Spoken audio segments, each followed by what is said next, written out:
CD4. It was a dangerous state to be in, actually.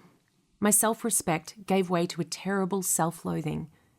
I despised myself for having let myself get into this situation, yet I found it difficult to explain it to anyone else. On the surface, it was all perfectly calm. I never shouted at him, never objected really. I suppose I knew he wouldn't hear my objections, the same way he never heard anything else I said.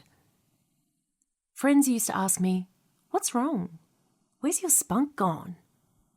And I thought it would seem disloyal or pathetic to tell them the truth. Sometimes it felt as if I was being punished, and at my lowest ebb, I wondered if I'd done something to deserve it.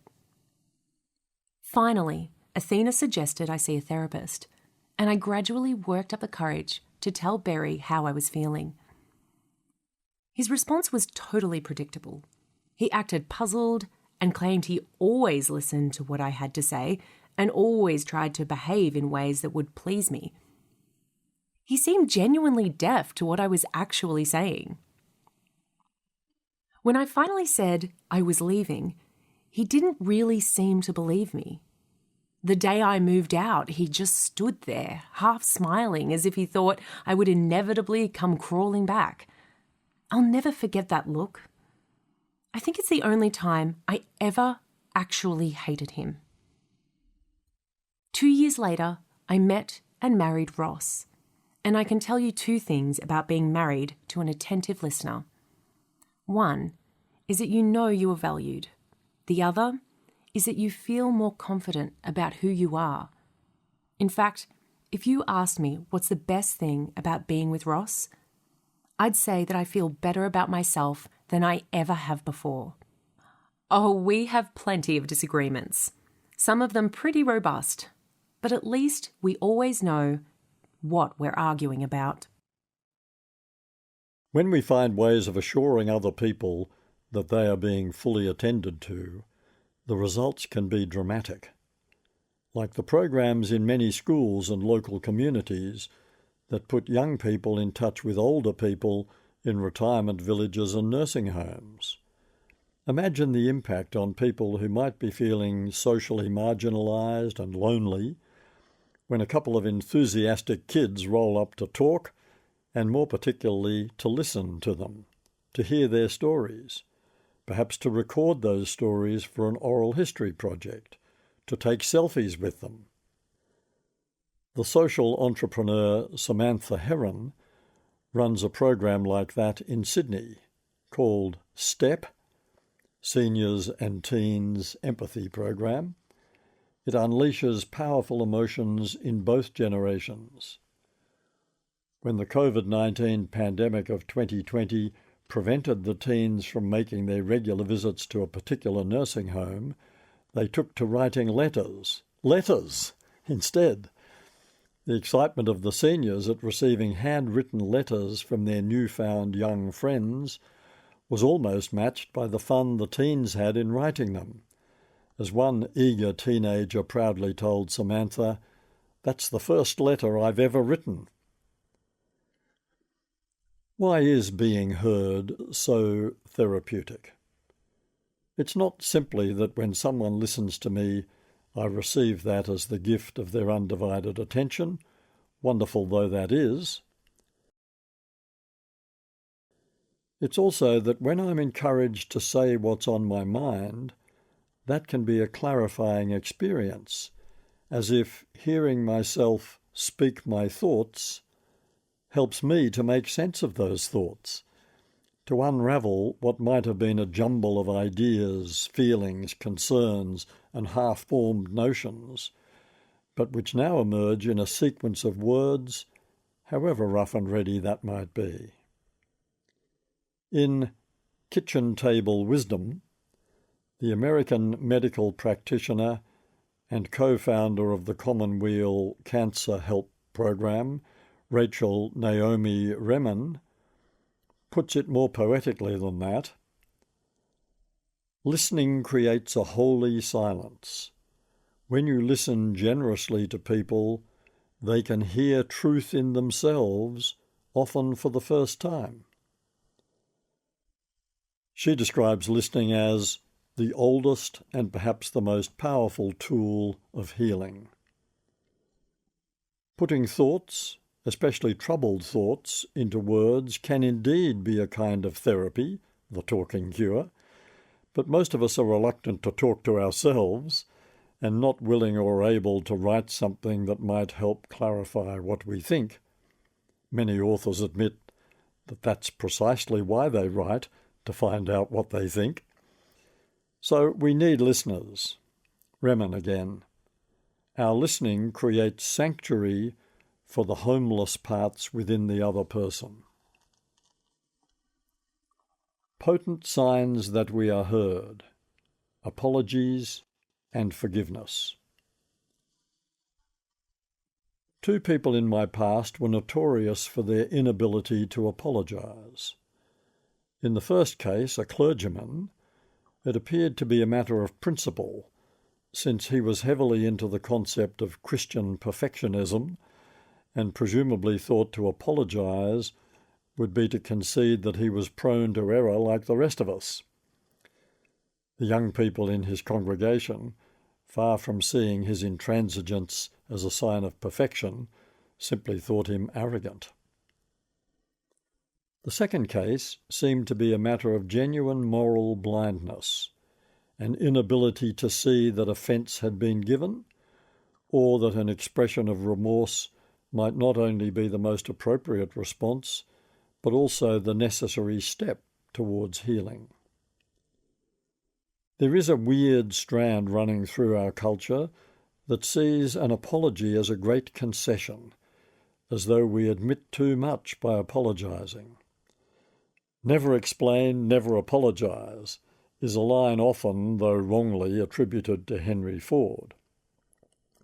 What he actually said, after being convicted on a drink driving charge, was never complain, never explain, which was itself a quote from British Prime Minister Benjamin Disraeli.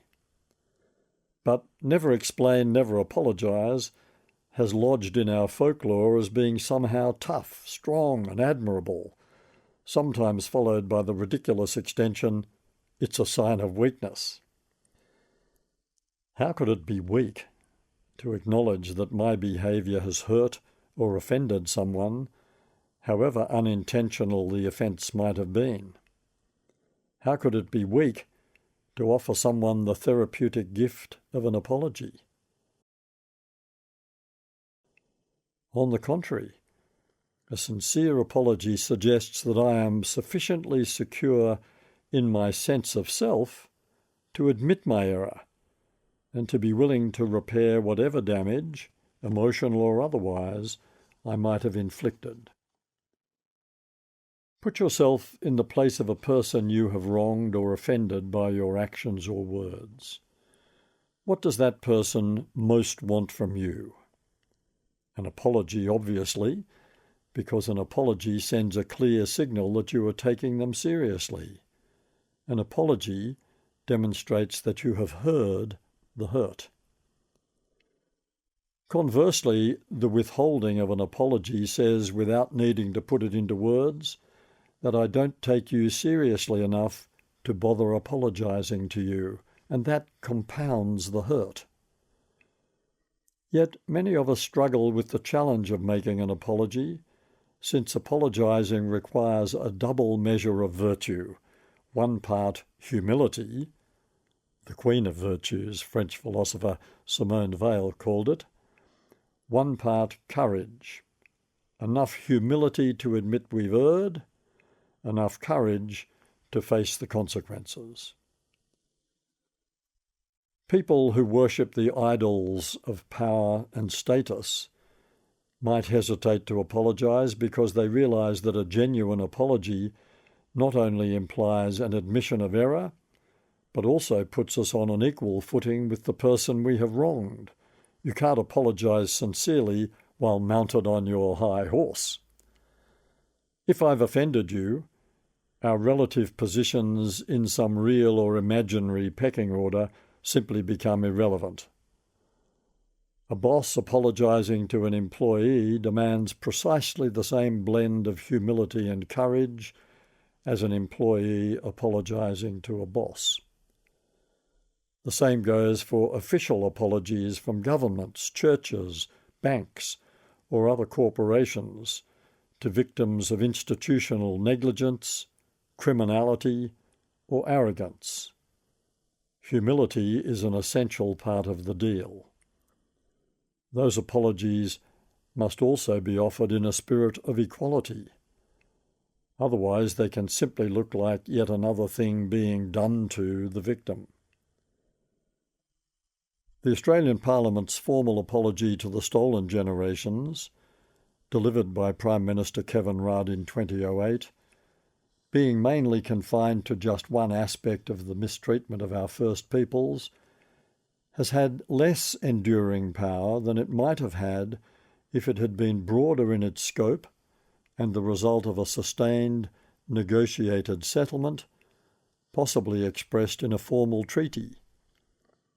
Nevertheless, it was an emotional experience for many Indigenous Australians who felt that for all its limitations and lack of follow-through, it was a welcome symbol of recognition of at least some of the injustices of the past.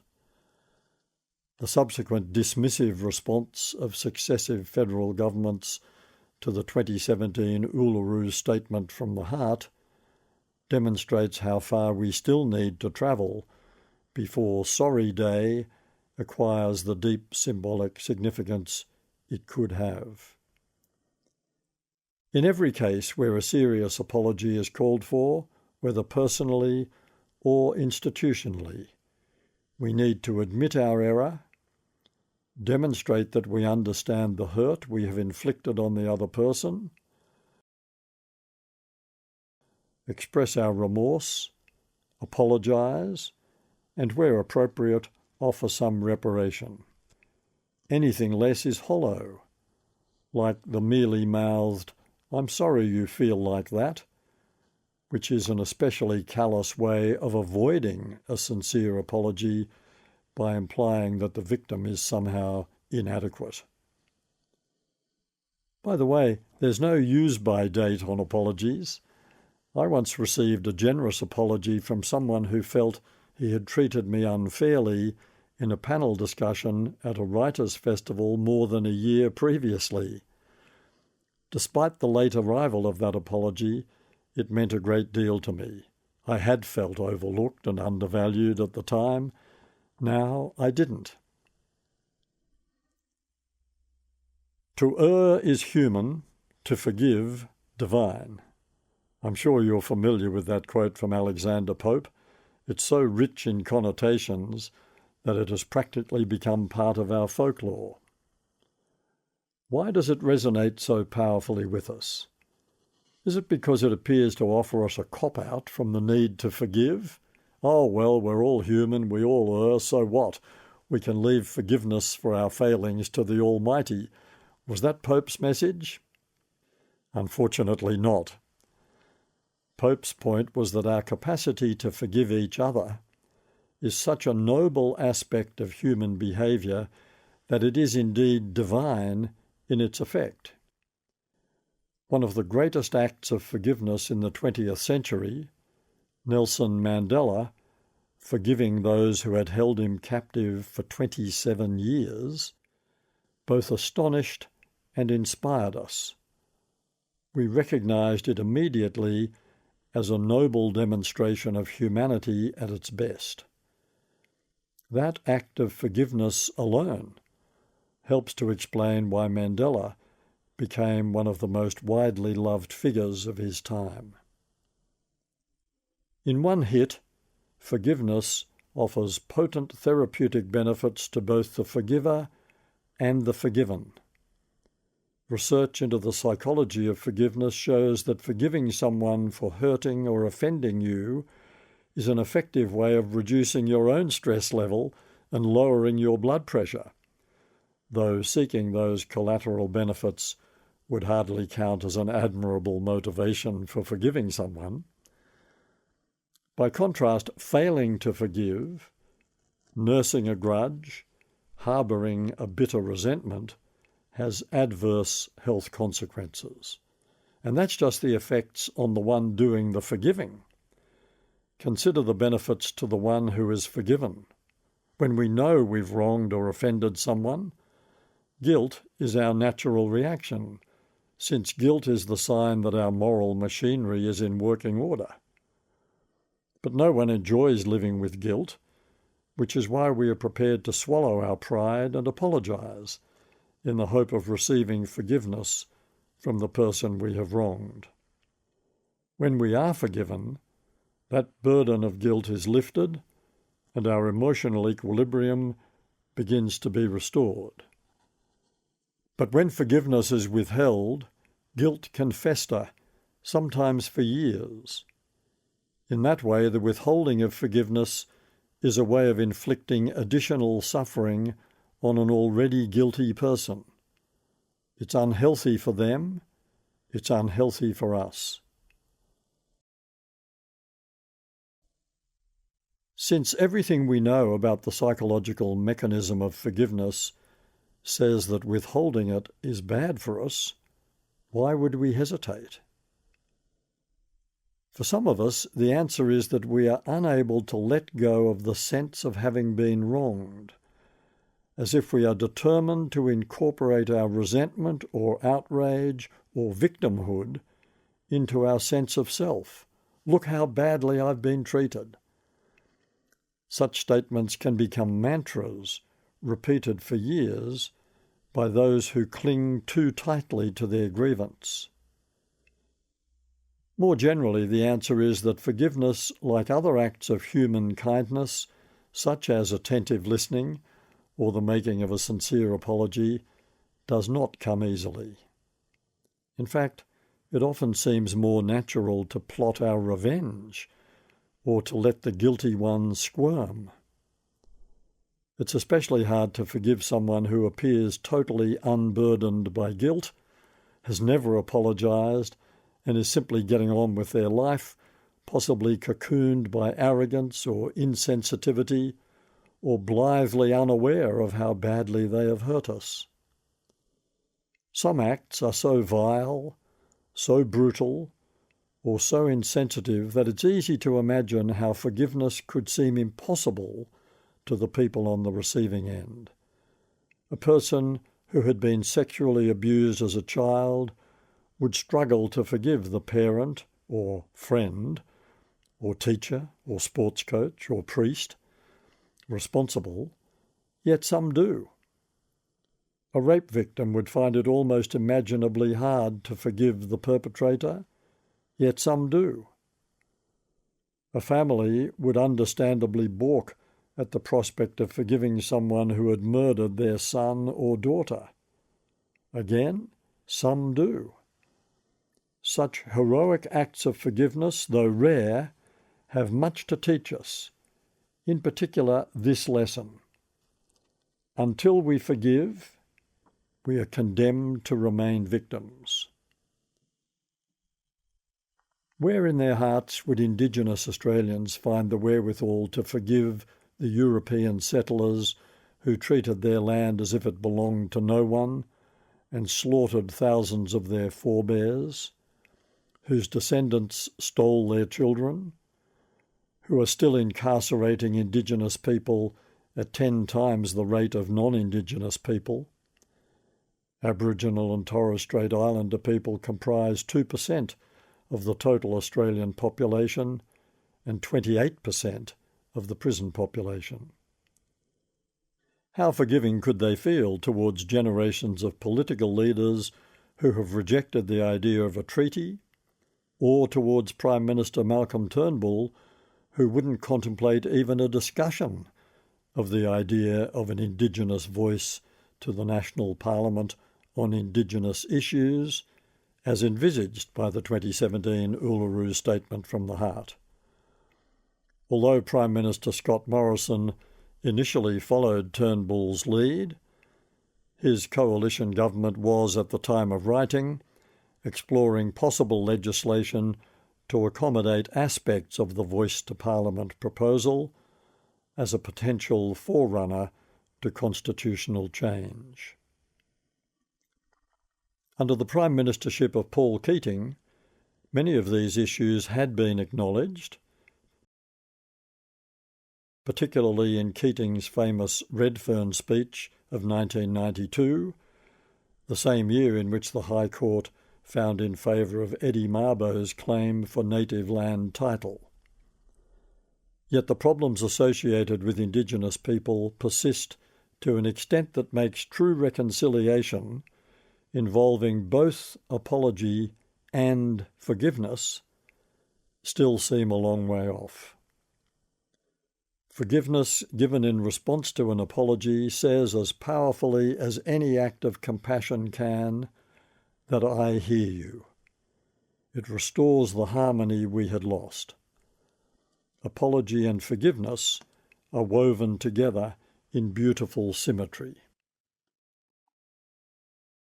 Like any other expression of our most positive and admirable human qualities, forgiveness calls on deep reserves of moral courage, the courage to break out of the spiral of self-pity, the courage to set aside resentment, the courage to rise above bitterness, the courage to act well when all our instincts call on us to act badly. I don't forgive you out of some lofty position of unimpeachable moral superiority.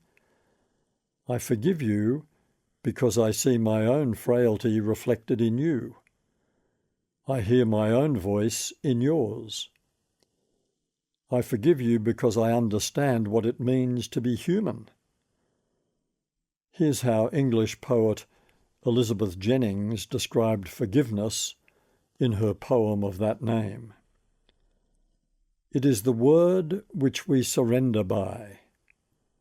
It is the language where we have to live, for all torn tempers, sulks and brawls at last lie down in huge relief, as if the world paused on its axis.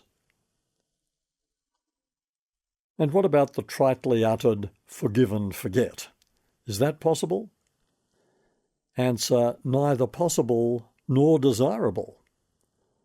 Forgiving someone is a kind and generous thing to do, but it doesn't obliterate our memory of the action that called for forgiveness. It doesn't wipe the slate clean. That would make a mockery of the forgiveness. When we forgive, we are not saying, let's go on as if nothing has happened. Rather, we're saying something far more significant. Let's go on knowing this has happened and also knowing I have truly forgiven you. Listening attentively, apologizing sincerely, forgiving generously. This is the holy trinity of proofs that I acknowledge and respect you as an authentic presence in my life. The pain of loneliness. Who will hear me? As we reminded ourselves in Chapter 2, humans, like most of the animal species on this planet, are herd animals. We belong in groups, families, communities. Although most of us also need regular periods of isolation to preserve our sanity and marshal our resources for the demanding business of belonging to a social species, we are mostly incapable of thriving for long on our own. Like all herd animals, we suffer when we are cut off from the herd. That's why in our criminal justice system, solitary confinement is the worst punishment we can think of. We noted in Chapter 1 how prolonged social isolation is associated not only with a heightened risk of loneliness, anxiety, and depression, but also with an assortment of other ailments ranging from hypertension to cognitive decline. Many health professionals now regard social isolation as a greater threat to public health than obesity. Knowing that, ponder this.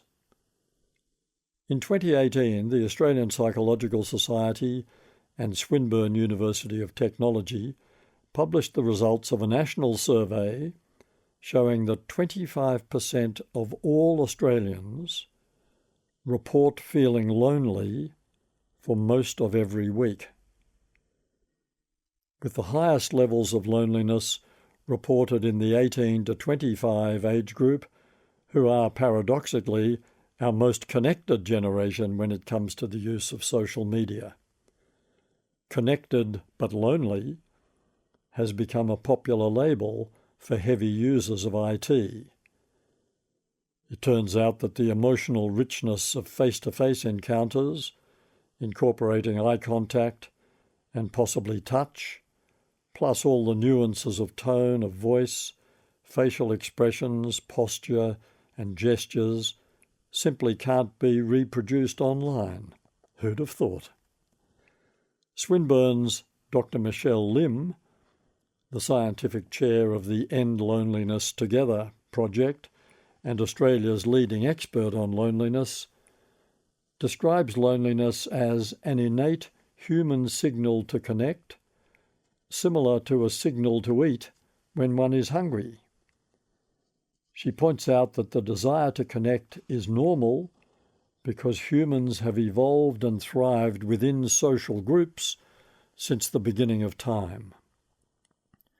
Lim defines loneliness as the subjective and aversive feeling of social isolation, often expressed in statements such as, "I do not feel in tune with others." People don't have to be alone in order to feel lonely, and people who spend a lot of time alone don't necessarily feel lonely, though social isolation obviously increases the risk. Think of loneliness as an always unpleasant and sometimes distressing emotional response to a feeling of isolation, a negative reaction to a lack of social connection, even in the presence of other people. If you accept the definition of a disease as being something that either from outside or inside the body negatively affects our well-being, then loneliness certainly qualifies as a disease. In fact, given those APS Swinburne figures, it's fair to say that we were experiencing an epidemic of loneliness long before COVID-19 visited us. During the period of global self-isolation in response to that virus, loneliness itself briefly became a pandemic. Connected but angry might well be a parallel phenomenon. The quasi-connections provided by social media, when they occur at the expense of personal encounters, contribute not only to loneliness but also to the anger, sometimes masked as surliness or irritability, that many people feel when their face-to-face social needs are not being met. It's no mere coincidence that for all their many benefits, social media have become a vehicle for the unrestrained expression of anger, even though the origins of that anger in the pain of loneliness might not be apparent to those experiencing it.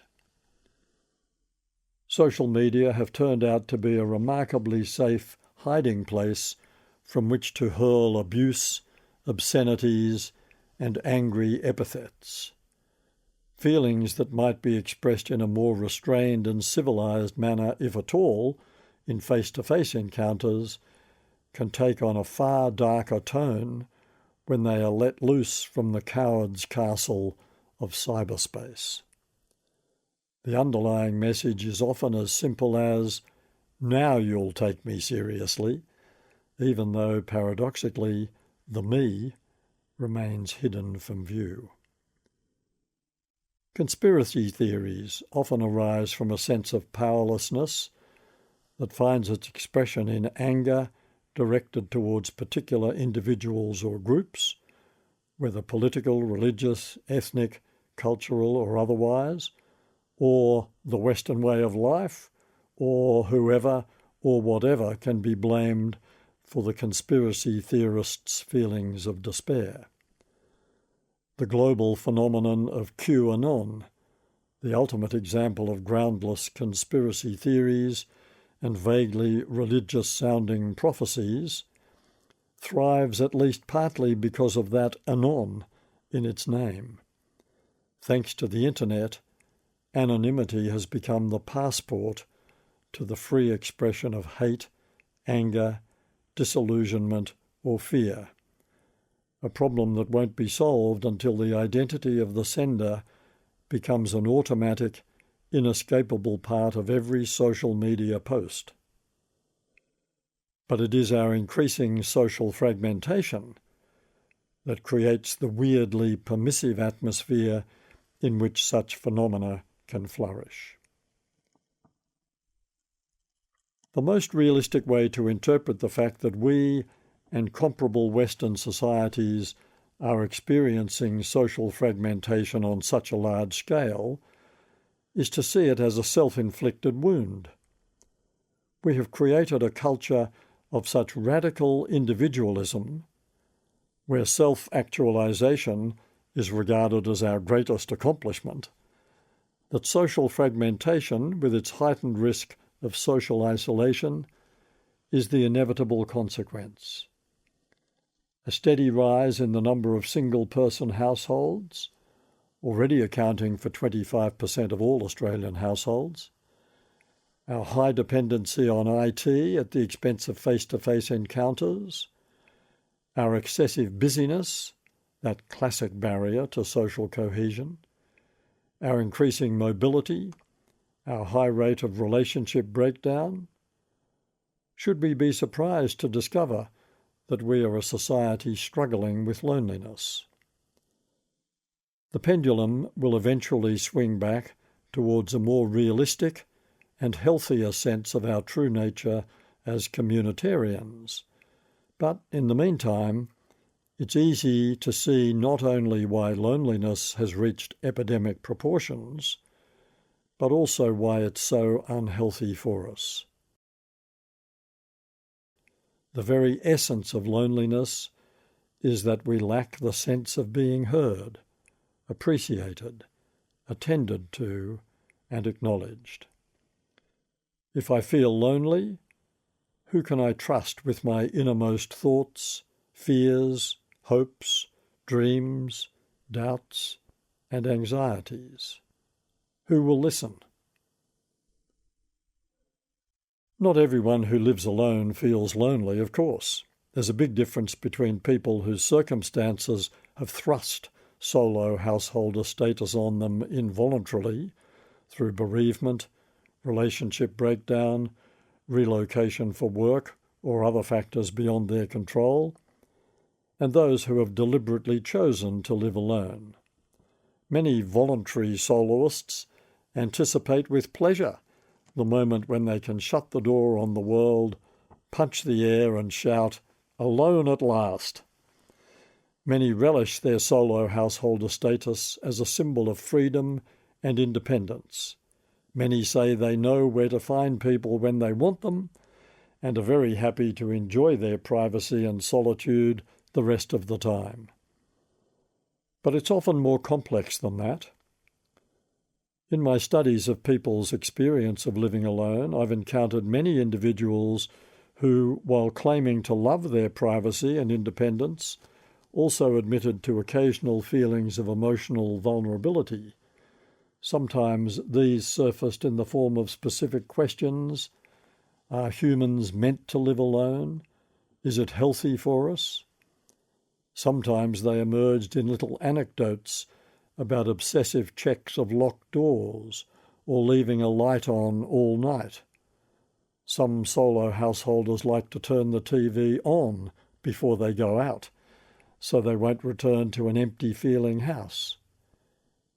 In one poignant interview, a young woman living alone shyly reported that on Christmas morning she had crept out of bed and gone to her Christmas tree in the living room to see if anyone had left her a present.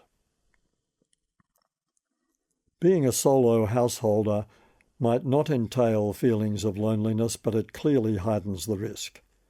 Even in a multiple-person household, Being too busy to engage fully with the life of the household can induce loneliness, as can being so addicted to IT devices that the other members of a household come to seem less interesting or less important than whatever is being attended to on that little screen. There are many pathways to social isolation, and they are all risky. To feel isolated, to feel lonely, to feel that there's no one there, is to face the bleak recognition that when I want to say something, no one will hear me. Remember that quote from Rachel Naomi Remen? Our listening creates sanctuary for the homeless parts within the other person. If there is no one to listen, those parts remain homeless. Here's how Carl Rogers described the power of listening to release someone from loneliness. Almost always, when a person realizes he has been deeply heard, his eyes moisten. I think in some real sense he is weeping for joy. It is as though he were saying, "Thank God somebody heard me. Someone knows what it's like to be me."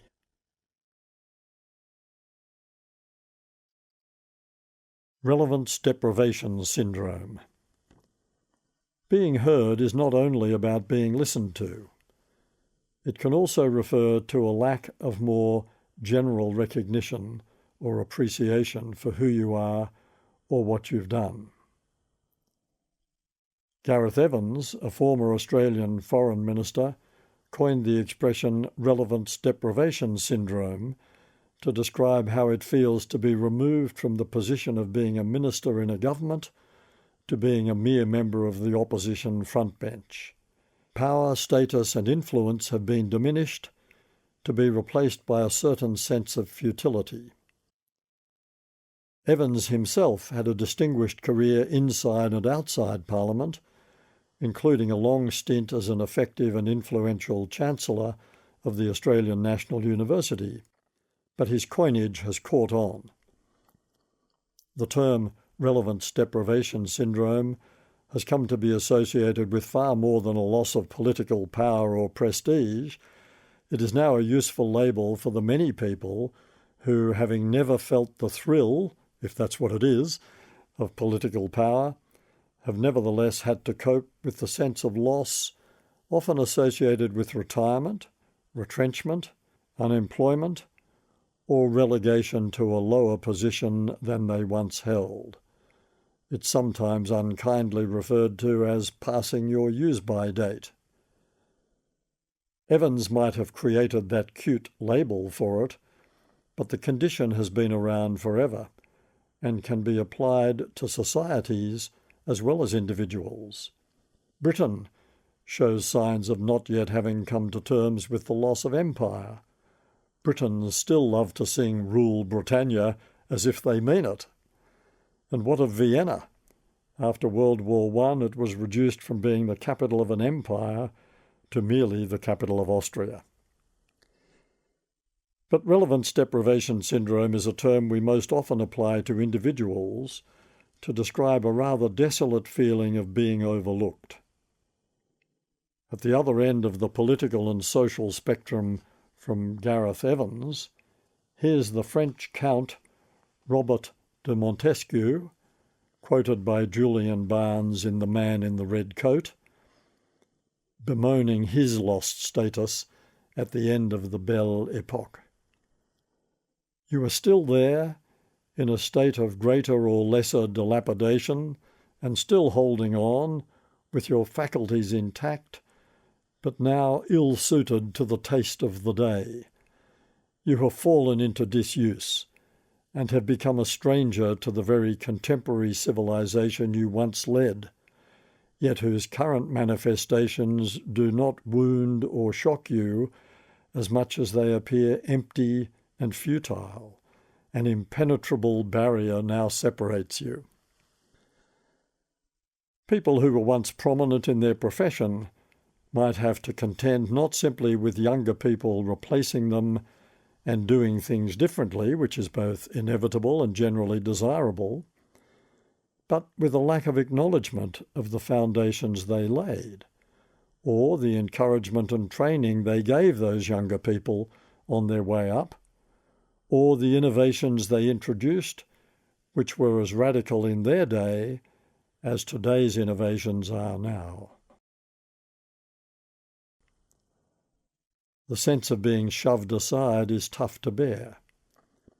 Having to accept that people are no longer interested in where you've come from or what you've done can be a bitter pill to swallow. The role of the ego in all this is easy to spot, but it's not just a matter of ego. It goes to our deep need to be heard and acknowledged for who we are and what we've done. If someone has given 40 years of his life to driving a bus, isn't that worth recognition? Doesn't he deserve to feel not only that we acknowledge and appreciate his service, but also that we remember that about him? If someone has spent her adult life as a primary school teacher, helping hundreds of children to flourish as young learners, wouldn't she be entitled to feel slightly chagrined, as if this were never remembered or acknowledged after she had retired? By acknowledged, I don't mean that she or he should be given a medal for services rendered, nor do I mean that people who have had paid work outside the home should receive any more recognition than those parents who chose to stay at home and raise their children, though they too might experience some relevance deprivation syndrome when the children eventually leave home. I simply mean that the rest of us need to keep in mind that everyone we encounter has a backstory, that we can't hope to understand anyone fully until we've heard their story, and that they won't feel fully appreciated if their story is never heard. What happens when we are not heard? Some people feel no more than irritation when they are not heard. A spouse who has long realised that her partner doesn't listen properly and has learned to live with that might seek consolation via the more receptive ears of attentive friends. Or a person who is well known as a non-listener might be tolerated or indulged as a member of a friendship circle because of a long association, residual affection, or sympathy. Those are mild reactions. Feeling a bit sad, a bit disappointed, a bit neglected, are almost equally benign responses to knowing that we are not heard. I once asked an elderly woman about her background. "I have no background," she said, without rancour, as if she was so accustomed to being unacknowledged that my question took her by surprise. I recall another person who said in response to something I had asked him, "I'm not an interesting person." He was wrong, of course, as I was soon to discover. Everyone's story is interesting, but he was not accustomed to being listened to, so he had adapted to the idea that his own story did not warrant anyone's attention. At the other extreme, some people choose suicide rather than having to go on feeling ignored, isolated, marginalised, misunderstood, or unloved. They might have perceived, rightly or wrongly, that no one was listening to them or taking their anxieties or grievances seriously, and interpreted that as rejection. How many distraught parents, siblings, or friends have said, "If only we'd listened"? Every year in Australia, more than 3,000 people take their own life, and about 60,000 people make a suicide attempt. There are many factors involved. Each case is unique.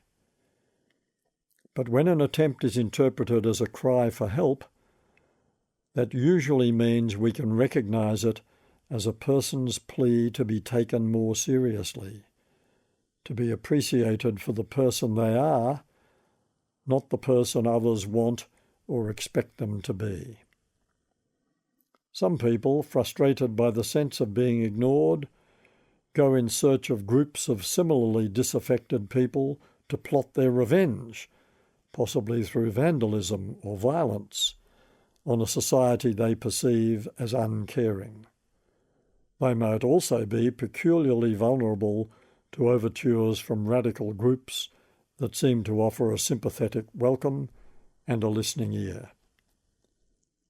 Members of an oppressed or marginalised minority might eventually turn their sense of humiliation and despair into outrage, expressed through protest movements such as Black Lives Matter. The underlying message of such movements always is that everyone deserves to be heard. All lives matter, since that is the first step towards justice, restitution, and reconciliation. Some individuals feeling underappreciated or misunderstood lash out at those they wish would love them more. Others simply withdraw into a dangerous, smouldering isolation. However mild or severe the response, the grievance is the same. I was not heard. I was not appreciated. I was not included. I was not understood. People of limited cognitive capacity also need to be heard. We often talk about the disadvantaged as people needing our special attention, and of course that's right, they do. The poor, the homeless, the frail, the unemployed, the lonely, people with disabilities, people suffering from anxiety and other forms of mental illness, refugees, and people seeking asylum. Many members of our society have special needs. We don't talk so easily or comfortably about the struggle faced by people of limited cognitive capacity. I'm not talking about trendy stuff like emotional intelligence, though I fully acknowledge that a lack of EQ is a real issue for the people who suffer from it, often without realising they have a problem, which is, of course, part of the problem.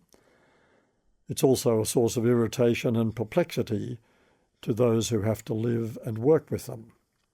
No, I'm talking about the qualities psychologists have historically referred to as general intelligence, which I'd prefer to call cognitive capacity. About 30% of the population live with a cognitive capacity that is well below average, sometimes exacerbated by inadequate education or poor lifestyle.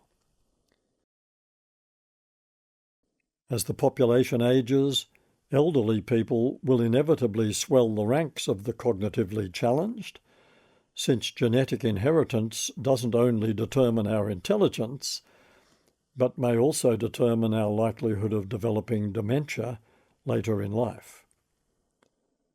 In some ways, the experience of having your cognitive capacity impaired by the effects of a stroke, brain atrophy, or other forms of degeneration is tougher than for those who have only ever known a more limited cognitive experience.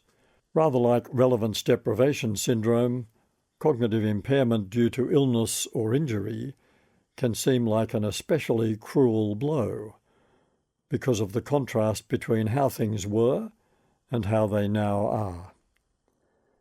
And if people with dementia or other forms of cognitive impairment or decline are treated by the rest of us as if they are no longer worthy of the level of attention we previously gave them, the cruelty is compounded. Most people reading this book, or any book, will have above average intelligence. So it's quite difficult for you to imagine what it must feel like to function with a lower level of intelligence than yours. Not serious impairment, just the challenge of living with a cognitive capacity that means you might never master the skill of literacy. You might struggle to understand a bus timetable or follow the directions on your medication. You might be baffled by the complexity of bureaucratic pathways that are supposed to help you. And you might make repeatedly poor choices about sexual partners, drugs, money, or diet. By the way, plenty of highly intelligent people make poor choices too. Just one of the many reasons why no one should feel smug about a high IQ. These might be people who can work, shop, rent a home, make friends, fall in love and raise a family, but still do things that others might judge to be stupid. In fact, what are you, stupid? Is an especially heartless thing to say to a person who might normally function pretty well, but will occasionally expose the effects of limited cognitive capacity and/or inadequate schooling. There is little any of us can do about our genetic inheritance, whether in our height or intelligence or any other genetically determined quality, except work within the limits it imposes on us. There is simply no point in literate people railing against others' illiteracy, as if it's somehow the fault of the illiterate, or their teachers, or the system. About 20% of the population are unable to read and write fluently. One sign of how civilized we are is how sensitive we are to their situation, and how clever we are at creating ways of helping them navigate their way around society. More visual and less verbal signage, for instance, or more oral and fewer written instructions. Not the sharpest tool in the toolbox. One sandwich short of a picnic. The shallow end of the gene pool. All such jibes are intended as amusing ways of pointing to mild cognitive limitations. Amusing, that is, if you're not on the receiving end. Amusing if your heart is not breaking for a loved one who struggles to keep up. Amusing if you have no understanding of the challenges some people have to contend with. The victims of such remarks are often smart enough to know their limitations, to be frustrated by them, and to realise that others are mocking them, however gently, for their perceived inadequacies. The way we treat people who happen to be less intelligent than we are is a sign of how well we understand our responsibilities as members of this species. If we truly get the idea of our common humanity, we will work at developing greater compassion, greater empathy, and an acceptance of everyone's need to be heard, regardless of their mental capacity, height, weight, ethnicity, verbal fluency, personal tastes or preferences, or the wisdom of the choices they make. If you want a friend in Washington, buy a dog. That remark was made by US President Harry Truman, though many people outside Washington and outside politics clearly feel the same way. In my career as a social researcher, I was often struck by how animated, engaged, and moist-eyed my research respondents became when they were talking about their pets. Many said they preferred pets to people. Many spoke of the joy of returning home to a pet that was always reliably pleased to see them. Many spoke of a deep sense of connection with their pets, and of the feelings of comfort and security generated by the presence of pets, particularly dogs, in their home and often on their bed. Many assured me that their dogs, and sometimes their cats, but not their goldfish, were attentive listeners. Our enthusiasm for pet ownership is revealed in statistics. As the birth rate falls well below replacement level in most Western countries, the rate of pet ownership rises. In Australia, we are outnumbered by our pets, 25 million of us, 29 million of them. According to the RSPCA, about 60% of households own a pet, 40% have a dog, 27% a cat, plus assorted birds, fish, rabbits, guinea pigs and mice. We know many of those pets are child substitutes, if only because of the names they are given. These days you'll struggle to find a dog called Spot, Fido, Smudge or Bozo. Instead you'll meet any number of Sophies, Millies, Bruces or Winstons. I recently had a canine neighbour called Nigella. She had a human housemate, a young woman who, not surprisingly, was devoted to her dog's namesake, a TV celebrity cook. But there's more to this phenomenon than pets serving as child substitutes. Given what we know about the rise of loneliness as a social issue, pets are highly valued as companions for people living alone, for couples with no children, for children with no siblings, and with Western birth rates falling, there will be a growing number of those, and for those who simply can't imagine life without a pet to come home to pat, and to be adored by. There's research evidence to back people's belief that pets are good for you. Being around a pet, especially one you can stroke and cuddle, is demonstrably good for reducing stress levels and lowering levels of anxiety, depression, and blood pressure. What does all this tell us about ourselves? First, that being herd animals, we crave close companionship. Second, that our personal relationships are often disappointing. Third, that patient listening and unconditional love are sometimes easier to find in a pet than a partner, since pets are not distracted by ego-driven desires, busyness, or smartphones. Pets obviously satisfy our deep need to be heard, appreciated and understood, though how much of this is down to an owner's pleasing fantasy about what's going on inside their pet's mind is impossible to know. But there's a lesson to be learned from our passion for pets. We ourselves need to become more attentive listeners, more loyal friends, and more loving companions if we want to ensure that we don't come off too badly by comparison with pets. Knowing what we know about the universal need for recognition, to be heard, to be taken seriously, to be respected, what should we do differently? Here are 5 notes to self. Say less, listen more. As long as you're talking, you can't be listening. Take your turn to speak, but only when you're certain you have heard and understood what the other person is trying to say. It would be a serious error to assume that because you're a good talker, you're a good communicator, since listening is the primary communication skill. Listen to the whole person, not just the words.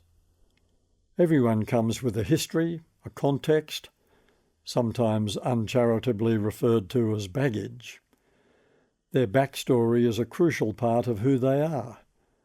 The more you listen, the more you can see the bigger picture. And the body language is often more eloquent than the words. Apologise more freely. Once you get the hang of it, you'll find apologising can be transformative. To withhold an apology is to deny the obvious truth that you, just like the rest of us, are capable of error. To hurt or offend someone, even unintentionally, and fail to apologise is quite simply arrogant and insulting. Forgive more generously. Since being forgiven is possibly the most therapeutic of all the proofs that we are being heard and acknowledged, why would we ever withhold its healing power from each other? And always the payoff: when we forgive, we are no longer a victim. Assume that everyone you meet needs to be heard, whether that need is obvious or not, and will thrive on your undivided attention. Young or old, sharp or flat, rowdy or quiet, from the toddler struggling to be understood to the person in a dementia ward who seems unresponsive, everyone we encounter plays a role in our life, and their voices all deserve to be heard as distinctly as our own. Chapter 4. Cynicism and indifference mock kindness. Tension and conflict can be creative. Cynicism is always destructive. When I hear the words lifelong learning, I reach for my gun. The speaker, believe it or not, was a retired educationist, and she and I were among a diverse group of people attending a meeting called many years ago by a member of the medical faculty at an Australian university. The purpose of the meeting was to explore ways of incorporating more material about ethics into the medical curriculum, and the conversation had turned to the need to ensure that doctors were constantly reminded of ethical and other professional, as opposed to clinical, issues throughout their career, not just in med school. I was there because I had just written a book called Right and Wrong: How to Decide for Yourself. Someone commented that this kind of teaching, alongside accumulated clinical experience, should be part of a doctor's lifelong learning. And that's when the cynical educationist spoke up. Her comment was a parody of the remark, "When I hear the word culture, I reach for my gun," variously and mistakenly attributed to one of the Nazi leaders, Himmler, Goebbels or Goering, but actually created by the German playwright Hans Jost in his pro-Nazi play Schlagetter, where the original line was, "When I hear the word culture, I release the safety catch on my Browning." At our little meeting, a few people laughed politely, but it was clear that some of the medical academics were not at all amused. One pointed out that doctors, of all people, need to be constantly learning to keep abreast of medical research and changes in clinical practice. Another reminded us that to keep their medical registration, doctors have to undergo continuing medical education to gain the requisite CPD, continuing professional development, points. Who, after all, would want to be treated by doctors who were not abreast of the latest developments in their field? Who would want to deal with doctors who thought that what they had learned in medical school was all that needed to be known? The educationist made no further contribution to the meeting, and having landed her one cynical blow, left soon afterwards. I knew something of her reputation. She was said to be so deeply cynical that some people questioned whether she was seriously interested in education at all, though she had forged a career out of it. She was regarded as a brilliant theoretician, but she was known to be dismissive of practical strategies to enhance the learning process. In fact, she regarded learning as a concept so inferior to the more high-flown education that she was disdainful of those whose main concern, as in medical education, was with the quality of teaching and learning. I suppose I'd encountered plenty of cynics before that, possibly not recognising their cynicism quite as sharply as I did on that occasion. That was certainly the first time I had fully realised what a corrosive effect cynicism can have, and what a desolate island it is to find yourself marooned on. Lydia is inducted and shocked by a cynic. After taking a couple of years off work to complete a postgraduate degree, Lydia was as excited as a teenager to be offered a job in a government organisation in an urban renewal sector, where she felt her skills would be a perfect fit. She was a shameless idealist, always had been, and was looking forward to working in a place where she assumed terms like the common good and social responsibility and civil society would be taken seriously. For the first time in her life, she felt as if she might have found her vocation. She had been encouraged by all three of her job interviews, the last with Beatrice, the woman who would be her immediate boss. All those discussions had reassured her that this was the right place for her to be. She revelled in the idea of working on public policy, and no one had flinched when she talked about her desire to make a difference. Her previous job with a property developer had been awful.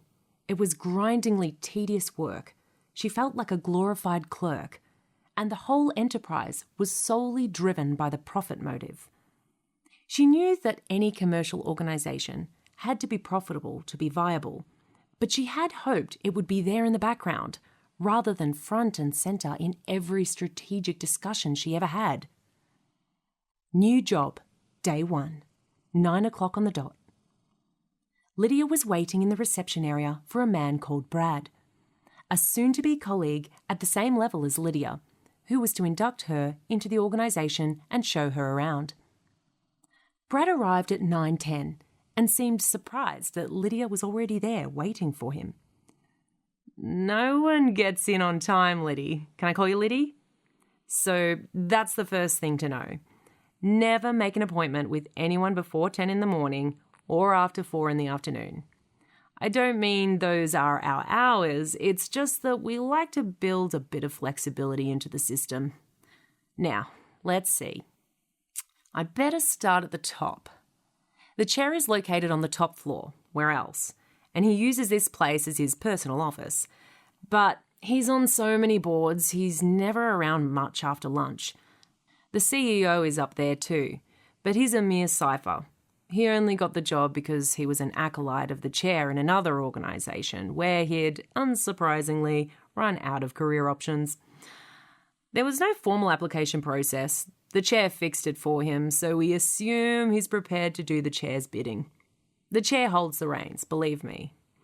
Not that he has the remotest interest in urban renewal, but he's very interested in power. Anyway, we'd better start with HR.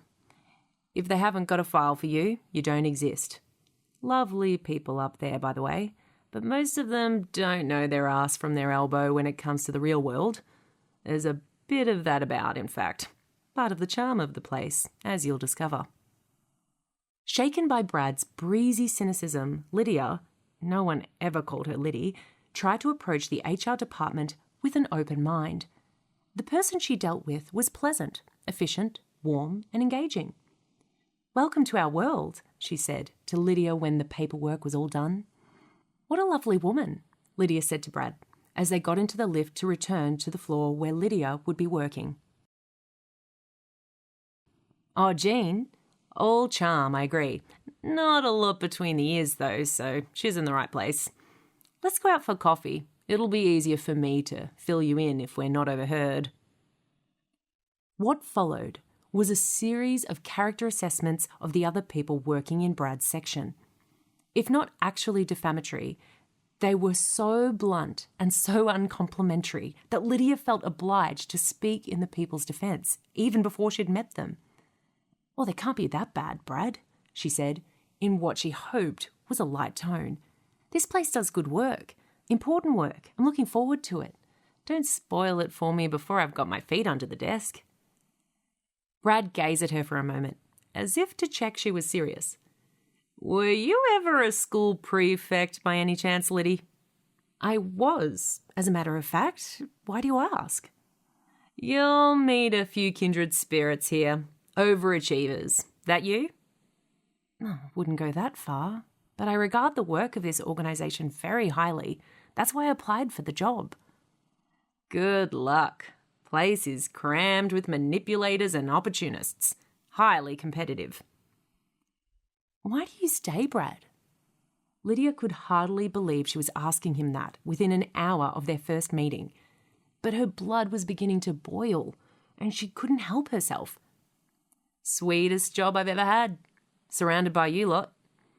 I don't want to climb the greasy pole, but I love watching other people give it a go. As they returned to the building, Brad said the one thing Lydia had hoped he wasn't going to say. Beatrice, just watch her, okay? Don't trust her. She's an old maid of the CEO. They were both going nowhere in that other place, and she's in the pocket of the chair too. When I say in the pocket, that's all I mean, by the way. Not the bed, just the pocket. She has this job entirely due to him. She's unqualified and barely competent, but she looks good. She sounds good, and everyone knows she has a hotline to the chair. They talk every day. Every day. Needless to say, she'll take the credit for anything good you say or do. Worst possible situation, frankly, as far as we underlings are concerned. Anyway, here's your spot. Put your things down and let me introduce you around. Later in this chapter, we'll revisit Lydia and see how she's getting on with Beatrice and Brad.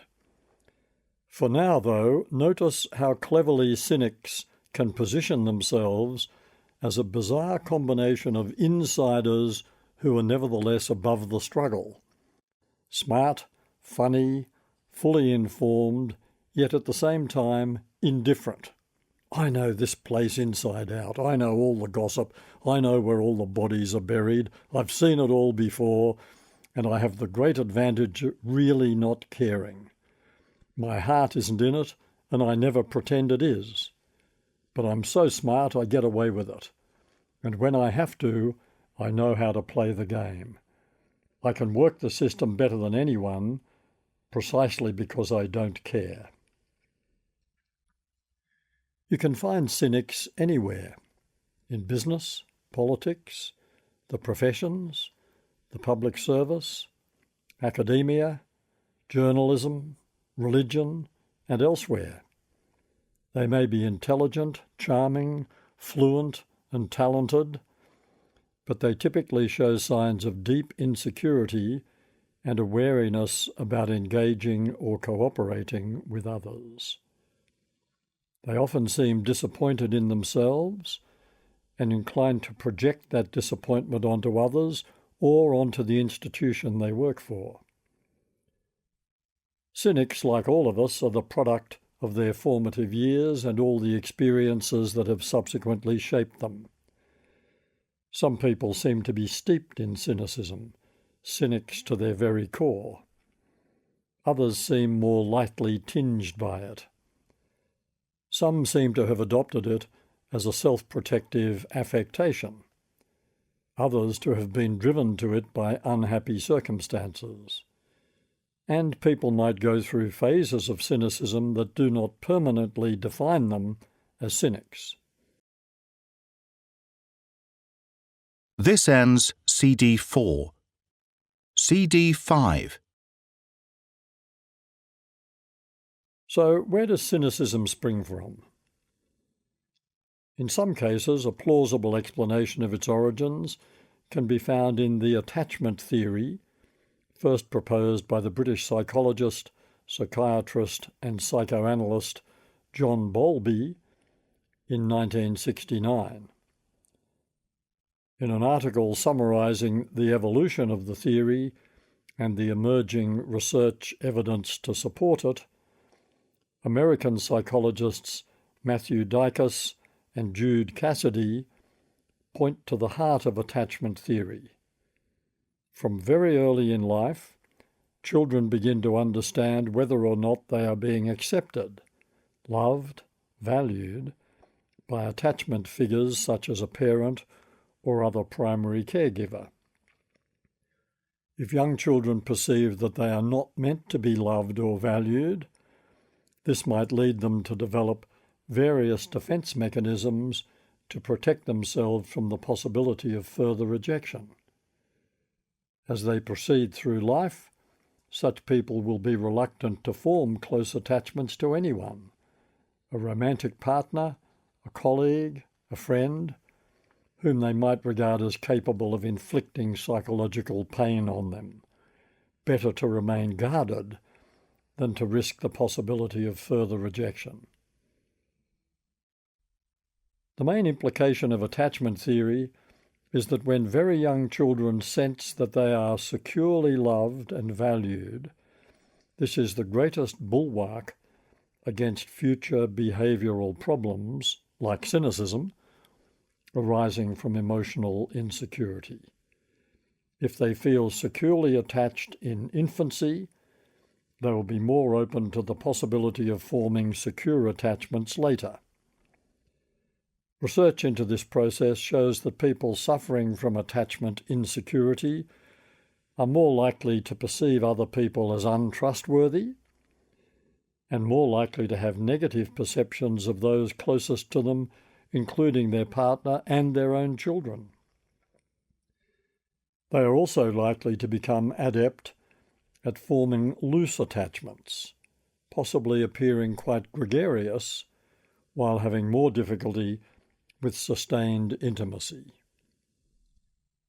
The absence of secure love in our formative years may well produce emotional damage from which we never quite recover. It's easy to see how some of the most cynical people we meet could well have suffered attachment anxiety and be using their cynicism as a defence against the potential pain of being rejected by family, friends, colleagues, or employers. Don't become too committed. Don't make yourself vulnerable. Those are typical of the cautionary messages cynics send themselves. Not all cynics would come into that category, of course, but it's worth remembering when we encounter cynicism that it might well be a symptom of a deep sense of woundedness. Plenty of dumped partners adopt a cynical attitude towards love and marriage, for example, at least until they fall in love again, and people let go from an organisation can be relied on to tell tales of the appalling bullying, intimidation, inefficiency, and incompetence that permeated the culture there. Some cynics, particularly the classic products of attachment insecurity, will need therapeutic assistance to help them deal with their wounds. But as long as their psychological defences are working, they might never see the need for such support, particularly if acerbic wit has become their hallmark. They might relish their capacity to amuse others and be perfectly happy to stick to that role. A lot of professional comedy runs on cynicism, whether real or affected, and the sad clown is an established stereotype in our culture. Others might have their cynicism thawed by the experience of sustained, unconditional love. Alternatively, they might move beyond their cynical phase, reassured by signs that they are acknowledged, understood, and appreciated after all. Whatever the origins of their cynicism, cynics typically believe they have been marginalised by the system, sometimes claiming to have been the victims of persecution or prejudice, or else they might have deliberately positioned themselves on the margin to insulate themselves from disappointment. They have a propensity for creating the sharpest barbs and an inability to restrain themselves from launching them. For the cynic, denigration and demolition come more easily than encouragement and positivity, which is why their effects on others can be so destructive. If our confidence, idealism, and hope are worn away by constant exposure to cynicism, our resilience is also likely to be undermined. In the spirit of kindness, it is possible to understand and be amused by the cynic.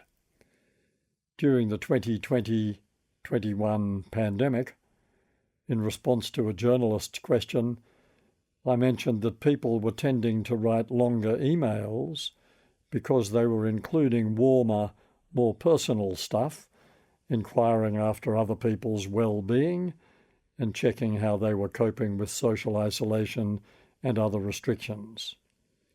Picking this up, The Squiz, an online daily news digest, commented, "Mark it down as another horror inflicted by this virus."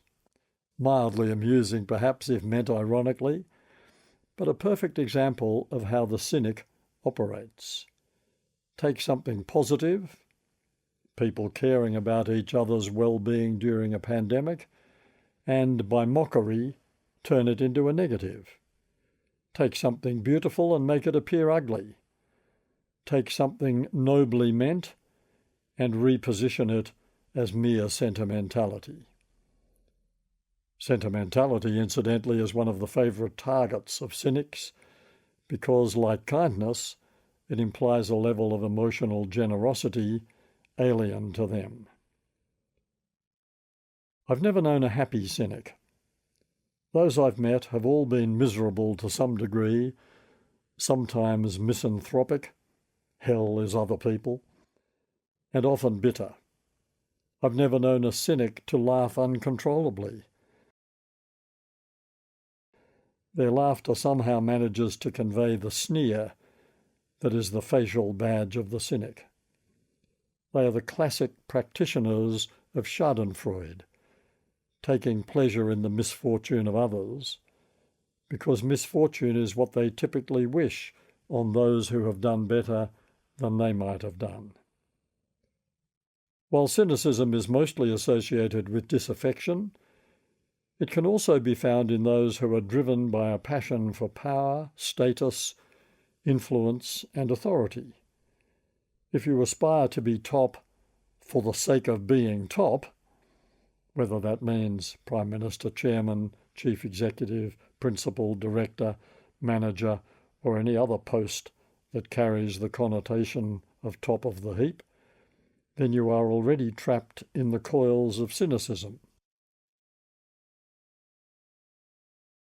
A person who declares, "I always wanted to be Prime Minister," rarely, if ever, completes that sentence by adding, "so I could reduce inequality," or "so I could right some of society's wrongs," or "so I could leave the world a better place than I found it." No, the ambition to be top is generally, quite nakedly, ruthlessly self-serving. It was what I wanted to be, not what I wanted to do. Of course, there are ambitious idealists too. For example, people who want to become school principals so they can implement some of their ideas for making the school a better environment for learning. Or people who aspire to become the factory manager because they can see ways of creating a more humane environment for the workers. There are many people who enter politics without asserting their personal desire for the top job because they mainly want to represent their electorate and possibly also help to make Parliament itself a more civilised and productive place. But the cynical pursuit of power for its own sake in any context is the dangerous one because it's a vanity project, often an agendaless project, usually in the end a self-destructive project. In fact, we should be wary of handing leadership positions to people who too desperately want them. As Plato remarked, only those who don't seek power are qualified to hold it. One of my favourite quotes of all time. The two most cynical people I have ever met, both men, happened to be of the ambitious cynic variety. In both cases, they had successfully manipulated institutions and organisations to get their hands on the power they sought and to place themselves beyond the reach of lesser beings who might inflict psychological pain on them. In both cases, incidentally, they lived with a wife disappointed by the life she had had to endure, with a husband who couldn't show enough affection, who was constantly holding back from abandoned commitment to the relationship because his energies and focus were elsewhere, who expected his wife to be amused by his scorn for everyone around them, except insofar as they might serve his purpose. But most of the cynics I've met have either lacked ambition or, more likely, concealed their ambition beneath a veneer of contempt for the very pathway that might have brought them more satisfaction if they had followed it. In that way, cynicism is often the handmaiden of indifference. If I have failed to achieve what I had originally hoped for, I might try to disguise my disappointment by indifference to the very idea of achievement or advancement. Having failed to be acknowledged or adequately rewarded by the system, I will affect disdain for the system itself and for those who march to its drum.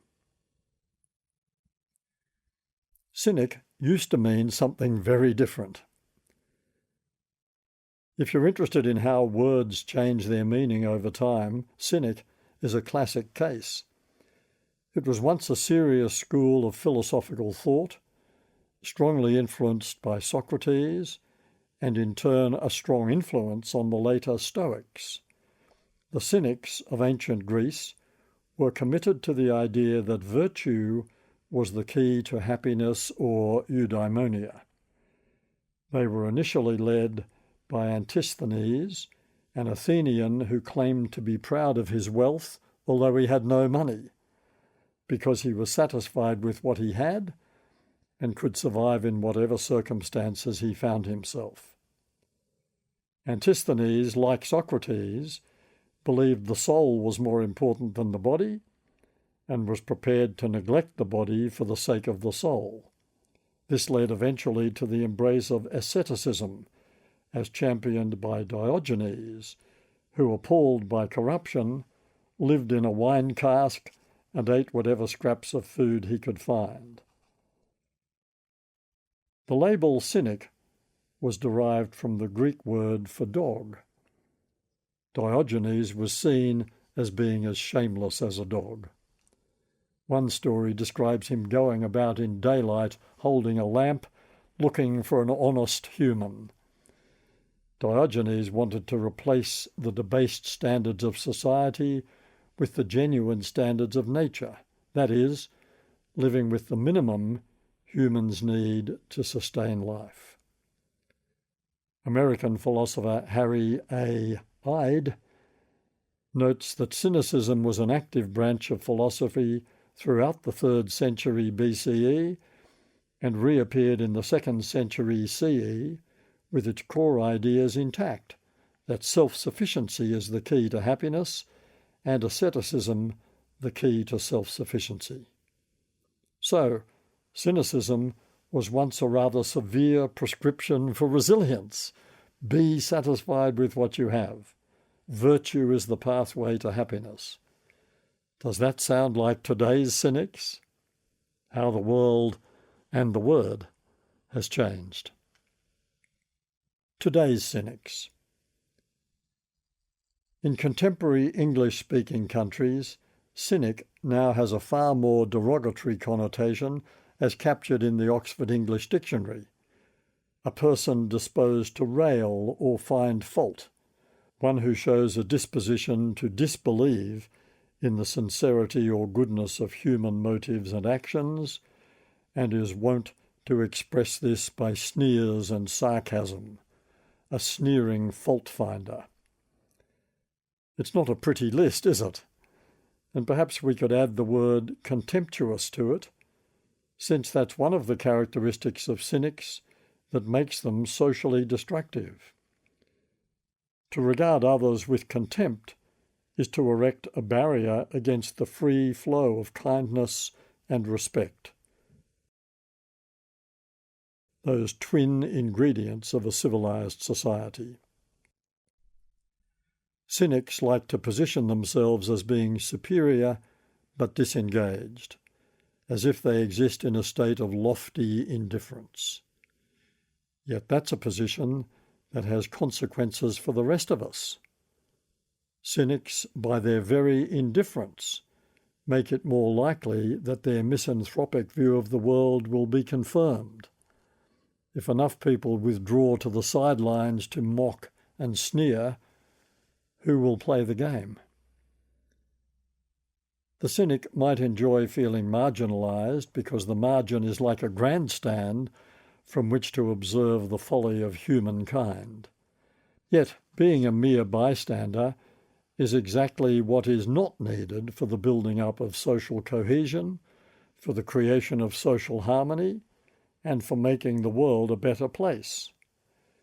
Better to stumble while trying to contribute something useful than to contribute nothing at all. Then again, idealism is another of the things cynics like to sneer at. The most extreme act of cynicism must be murder, the ultimate expression of contempt for another person, including their right to life.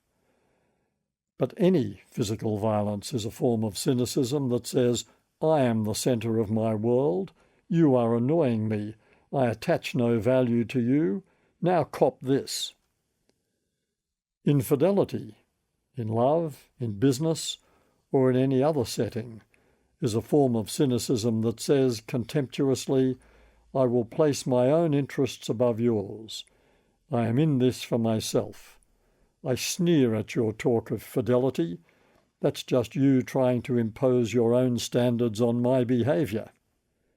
Arrogance is a form of cynicism that says, I am smarter than most people. I get the way the world works. I can make it work for me. Cynicism is the polar opposite of kindness, though it sometimes comes in genteel disguise, like the idea of instrumental virtue, doing the right thing because it will make you feel better. We touched on this idea in Chapter 2, but it's worth revisiting here. It's a particularly slippery form of cynicism because it amounts to using the needs of others as a way of boosting our own self-esteem, and it totally misses the point of virtue, altruism, and kindness, which is that we simply owe these things to each other because, as members of the same species, we belong to each other.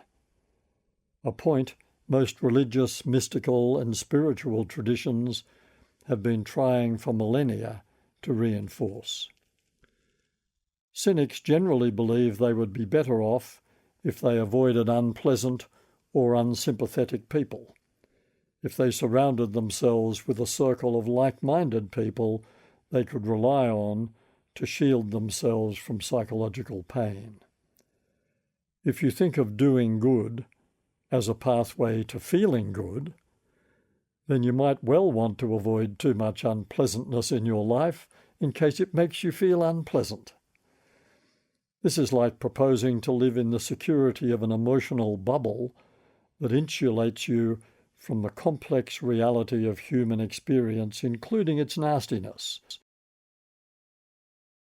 its petty jealousies, its ruthlessness, its misery, and its despair, to say nothing of the negative people who might be the very ones in the greatest need of your compassion and patience. The cynic has no time for any of that.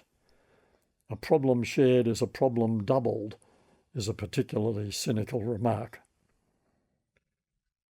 Weekend Australian magazine columnist Nikki Gemmell spells it right out. Those friends who don't spark joy, ditch them. Slide away from their world, especially the ones who don't lift you but diminish you in some way. The same view is expressed with equal force by Julia Baird in her 2020 bestseller Phosphorescence.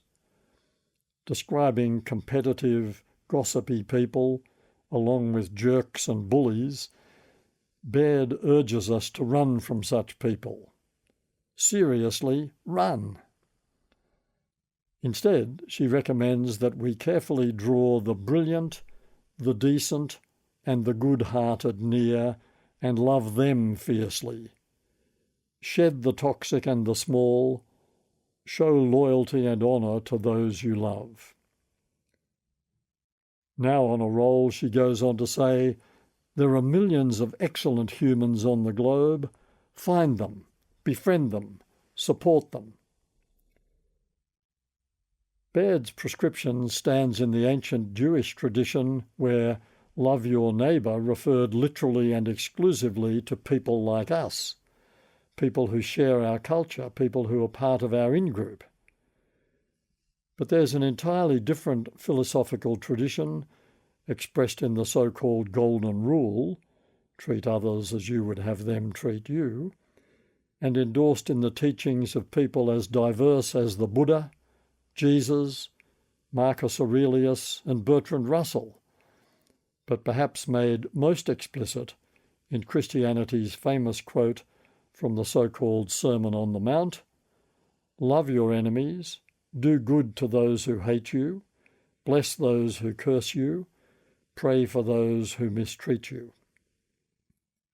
In that spirit, illustrated in the well-known parable of the Good Samaritan, neighbour includes everyone, even those we don't like much, could never agree with, would never become friends with, but who nevertheless form part of the human family to which we all belong. For that reason alone, such people are entitled to be treated kindly and respectfully, knowing that an inclusive, generous approach is the only pathway to social harmony. In fact, the troubled, unpleasant people Baird and Gemmell urge us to run away from might be the very ones in need of our sympathetic and patient understanding, whether or not they happen to spark joy in us. Engage and listen, don't run, unless, of course, you are in a toxic situation you need to escape from.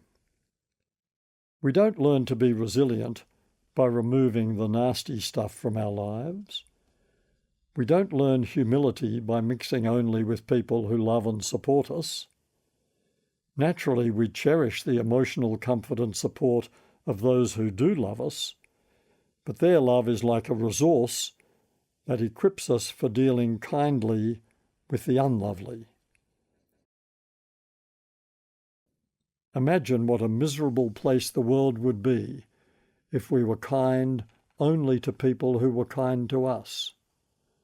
Radical, revolutionary kindness is not interested in reciprocity and doesn't keep score of kindnesses given or received. The title of this chapter brackets cynicism with indifference. They don't always seem like bedfellows, but each can easily lead to the other. Cynicism is a distancing state of mind, and indifference can morph into cynical indifference in the blink of an eye. If I don't care about you, about the organisation I work for, about the neighbourhood I live in, then cynicism lurks as a real possibility. Not caring is tantamount to disengagement, and it's a short step from disengagement to that sneering denigration that refuses to believe in the value of other people. And, of course, it can also work in the opposite direction. Because I don't believe in the value of people, in their potential for goodness, why should I bother getting involved with them? Cynics exert a particular influence on our world by their refusal to engage with the joys and sorrows of others' lives, by their discouraging tendency to sneer, by their brooding disbelief in the possibility of others' worth.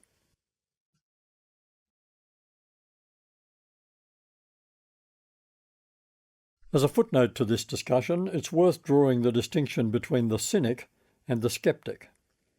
Whereas the cynic denigrates, mocks and belittles, refusing to acknowledge the possibility of goodness and nobility in others, the skeptic is a person reserving judgment, waiting for more evidence before committing one way or another. Agnostic, not yet convinced. Like the cynics, the original skeptics were also a school of ancient Greek philosophy.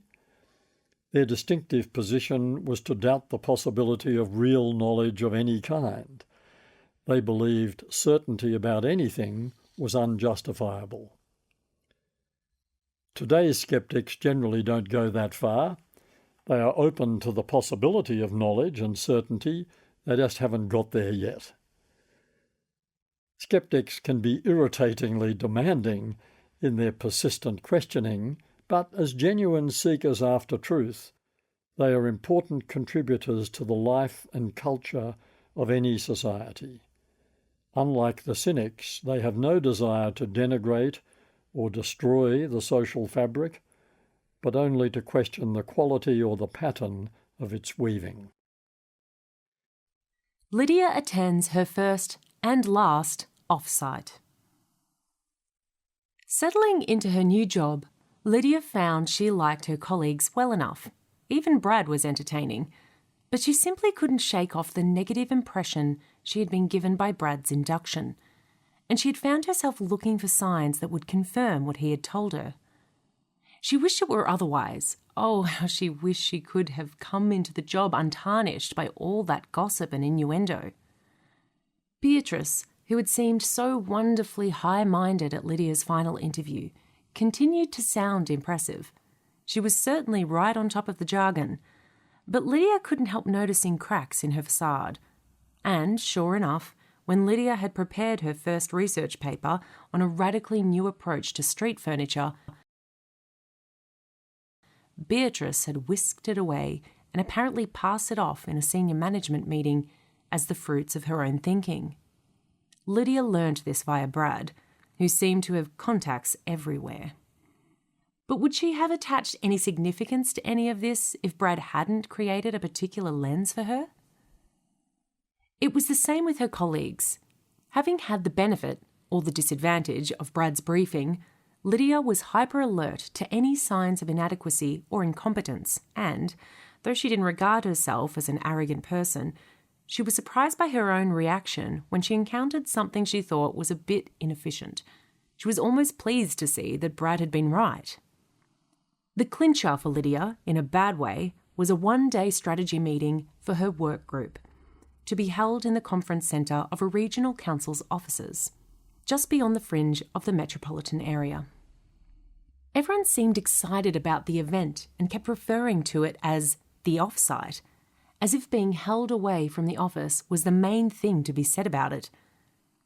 They all travelled to the location in a bus, and it had the air of a children's outing. Several people tried to crank up some community singing, which fell very flat very quickly. The purpose of the day's proceedings was to define the purpose of the group's work. This had puzzled Lydia from the start. If we don't understand the purpose of what we're doing, then why are we doing it? She raised this with a couple of her colleagues, but they seemed caught up in the idea that a bit of blue sky thinking was just what was needed. A clearer sense of strategic direction, a firmer grasp of the parameters, one had said. There's a whole range of issues to be aired, said another vaguely. Only Brad shared Lydia's doubts, and she wished she had a different kind of ally. But the morning tea and lunch will be excellent, Brad had assured her, himself a veteran of many off-sites. The day was as puzzling as Lydia had feared it might be.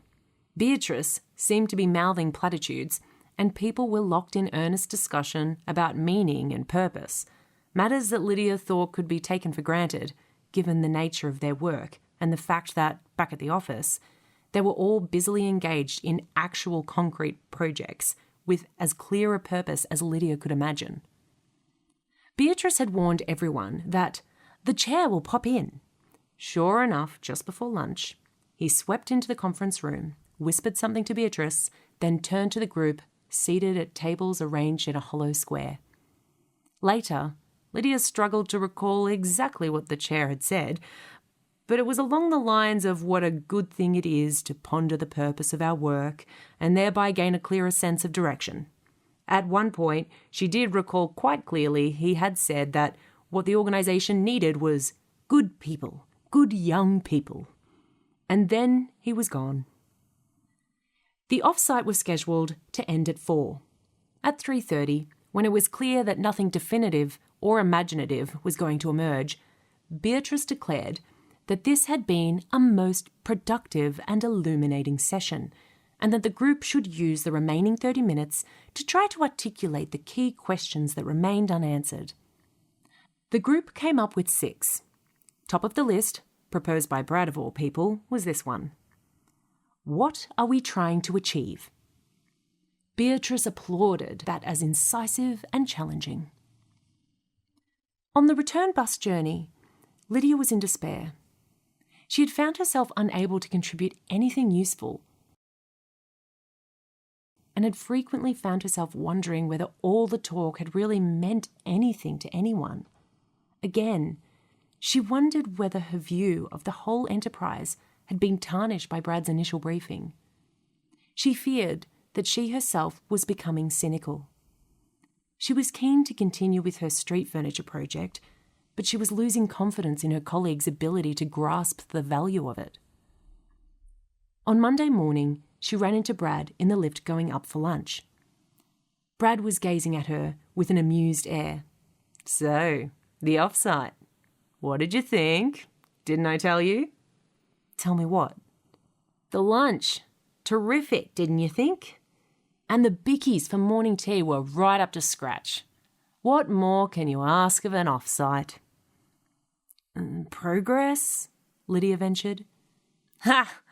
Not when it's in the hands of Beatrice. You know her problem by now, don't you? She's entirely cynical. This is just a job for her. And the chair is equally cynical. We're here to enhance his reputation and satisfy his ambition. We're his good young people. Good in the sense of making him look good.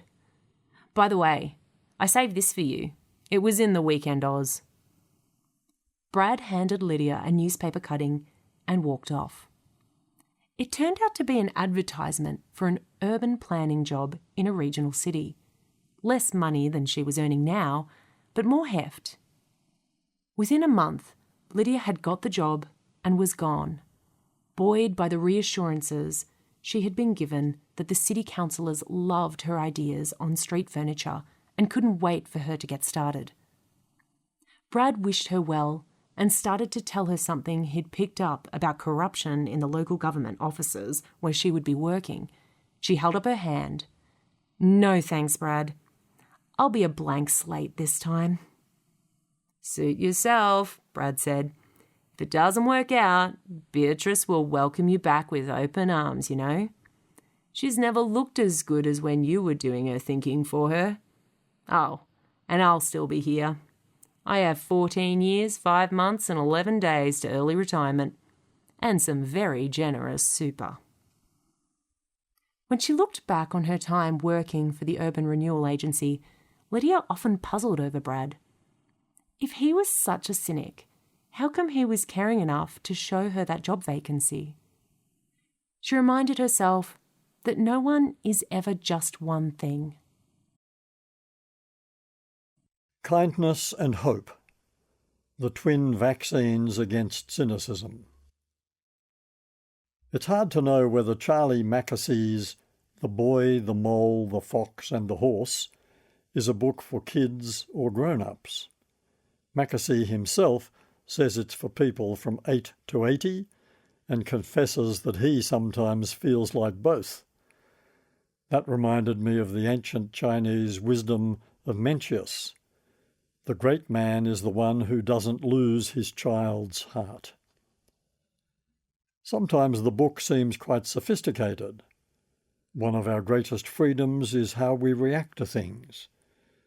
Sometimes it makes me cringe. Asking for help isn't giving up, it's refusing to give up. Sometimes I just nod in furious agreement. The greatest illusion is that life should be perfect. But I was taken by this exchange. What do you want to be when you grow up? This is the mole asking the boy. Kind, said the boy. My youngest grandchildren are at the stage where they enjoy speculating about what they want to be when they grow up. One has stuck pretty consistently to the ambition to become a vet. Another swings wildly from animal rescuer to stormtrooper. Until I read Mackesy, it hadn't dawned on me to suggest to them that kind might be the greatest aspiration of all, far more significant in the scheme of things than having this or that job. When I was a kid myself, I was constantly asked that same question, what do you want to be when you grow up? I never had a convincing answer. If I'd just been to the dentist, I might say dentist. If I'd just come home from school, I might say bus driver. If I'd just been to church, I might say minister. Later, as I rose through the ranks of the school cadet corps, boots agleam, I'd say army officer. But I never thought to say kind. And I wish I had. I wish I had known to say that. But of course I missed the point of the question, and so I'm sure did most of my questioners, which is not what do you want to do, but what do you want to be? Different thing entirely. Yet we spend so much of our lives defining ourselves by what we do, our job or career, or where we went for our last trip, or what happened to us last Thursday, that we rarely confront that childhood question, what do you want to be? Later in life, a minor variation can still be worth asking, what are you becoming? And is this what you want to become? If you tell me you're a merchant banker, I will fight to keep my prejudices at bay and probe to get some idea of your inner life, the kind of person you are, the values you hold. None of that is automatically determined by the label merchant banker. If you tell me you're an atheist, I'll want to know how that is relevant to the way you live, and whether it makes you a better person than if you were, say, a Hindu or a Mennonite Catholic. Are you kinder, more loyal, more compassionate, more courageous, more loving, because you're an atheist? Your set of beliefs, whether they spring from atheism or devout Christianity, are of far less significance than how you lead your life, how you treat other people, especially those who strongly disagree with you, how interested you are in contributing to the common good. The cynic, by definition, is less interested in contributing to the common good than in mocking and belittling the efforts of those trying to do so. If there's one thing that could save the cynic from cynicism, it might be the realization that kindness is not a soft option, but the expression of a hard-headed commitment we need to make if we are to engage with the project of building a stronger community and, in turn, a better society. If we were all cynics, what a dreary, heartless place the world would be. What an emotional desert we would create if we all remained indifferent to the state of the world, or the state of the nation, or the life of the neighbourhood, or the culture of the organisation we work for. Or worse, if we took pride in our indifference and wished everyone else would dial back their passion and idealism and just cool it. Some cynics are a lost cause. We're unlikely to inspire a person cocooned by indifference to embrace kindness as their guiding principle, or to accept that a kinder disposition could lift them out of their pit of despair by switching their focus from the state of the self to the well-being of others. If you've read this far into this chapter, I think I can assume you're not a lost cause, so it's not a waste of ink to suggest that a commitment to kindness as a way of life will act as a vaccine against the ravages of cynicism. It's impossible to be routinely kind to people and at the same time be insulated from them. It's impossible to smile and sneer all at once. It's impossible to sink into cynicism when we know that today or tomorrow someone will need our encouragement or support, and that mocking them for their frailty won't be of much help.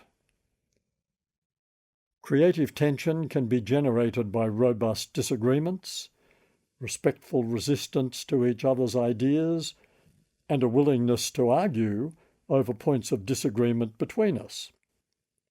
Indeed, that kind of engagement builds our resilience.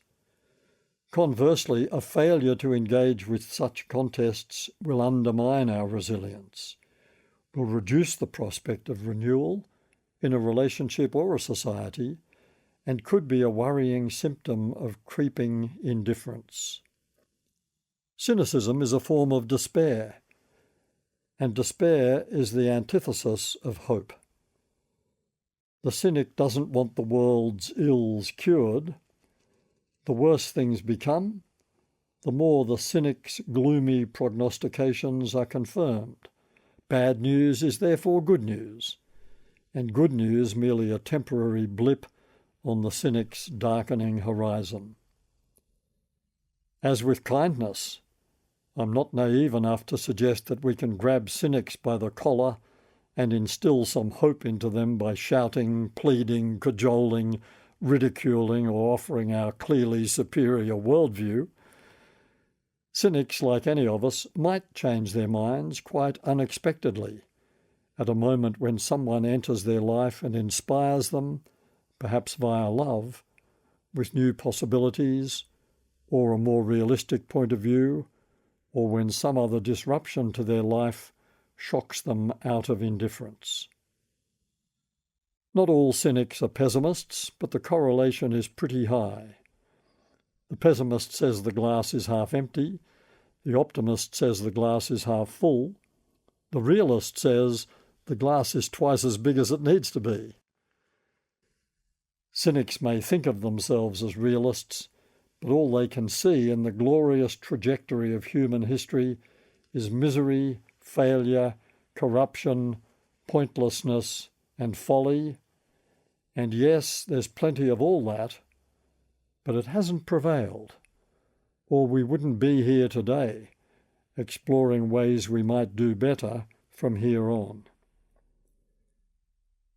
If you've managed to save yourself from cynicism thus far, then you probably already know that hope is the other crucial ingredient in the vaccine you'll need to inoculate yourself against it. Kindness keeps your focus on the needs of others, and that's usually the best protection against anxiety as well as cynicism. And hope keeps your focus on the prospect of a brighter future for us all. Writing in The New Yorker, the American neurologist Oliver Sacks said this: "To live on a day-to-day basis is insufficient for human beings. We need to transcend, transport, escape. We need meaning, understanding, and explanation. We need to see overall patterns in our lives. We need hope, the sense of a future." During World War II, when the Austrian neurologist and psychiatrist Viktor Frankl was enduring the horrors of life in a Nazi concentration camp, he observed that prisoners who had lost their faith in the future, their hope, were doomed. The Christian tradition, like most spiritual traditions, places great emphasis on hope. In his letter to the church in Rome, St. Paul wrote that suffering produces endurance, and endurance produces character, and character produces hope.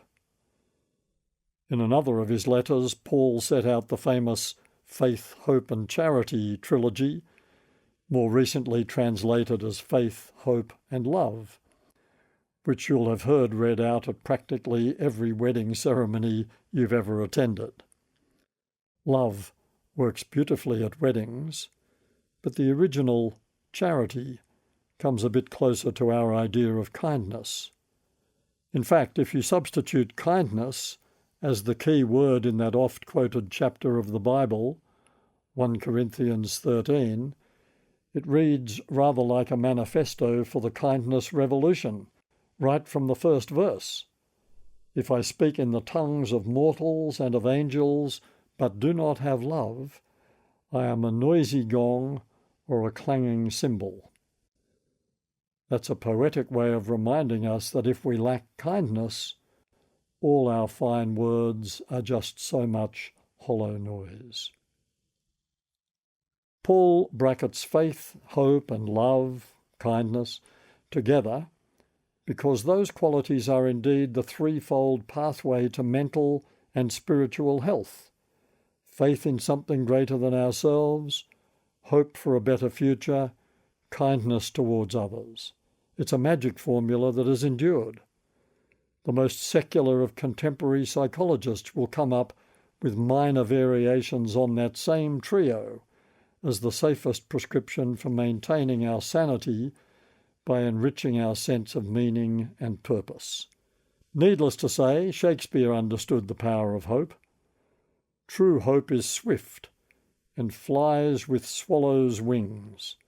Kings it makes gods, and meaner creatures kings. Hope as rocket fuel, hope as the enhancer, hope above all as the banisher of cynicism and despair. The same idea is echoed in these lines by Wordsworth. Through love, through hope, and faith's transcendent dower, we feel that we are greater than we know. Lose hope, and despair will rush in to fill the vacuum. Lose hope, and your love becomes an empty shell. Lose hope, and before long you'll hear the voice of the cynic out of your own mouth. And the basis for hope? If your own brand of faith doesn't supply it, then let it rest on the impressive history of humans' ability to bring themselves back from the brink of chaos and disaster. We are good at surviving. We are the great adapters. We are born to love. Invest your hope in that. Alternatively, you could line up with Lord Byron in a letter he wrote to Thomas More. What is hope? Nothing but the paint on the face of existence. The least touch of truth rubs it off, and then we see what a hollow-cheeked harlot we have got hold of. Take your pick. Cynicism is a social cancer that also attacks the cynic, so there are strong grounds, personal as well as societal, for resisting its temptations. Here are 3 points to ponder. Humility is the key to greatness for individuals and societies. If we aspire to true greatness, there is no place for sneering cynicism. We need to admit our vanities, our vulnerabilities, and our inherent frailty. Greatness in a person, a leader, a team, an organisation, a society, is always marked by humility.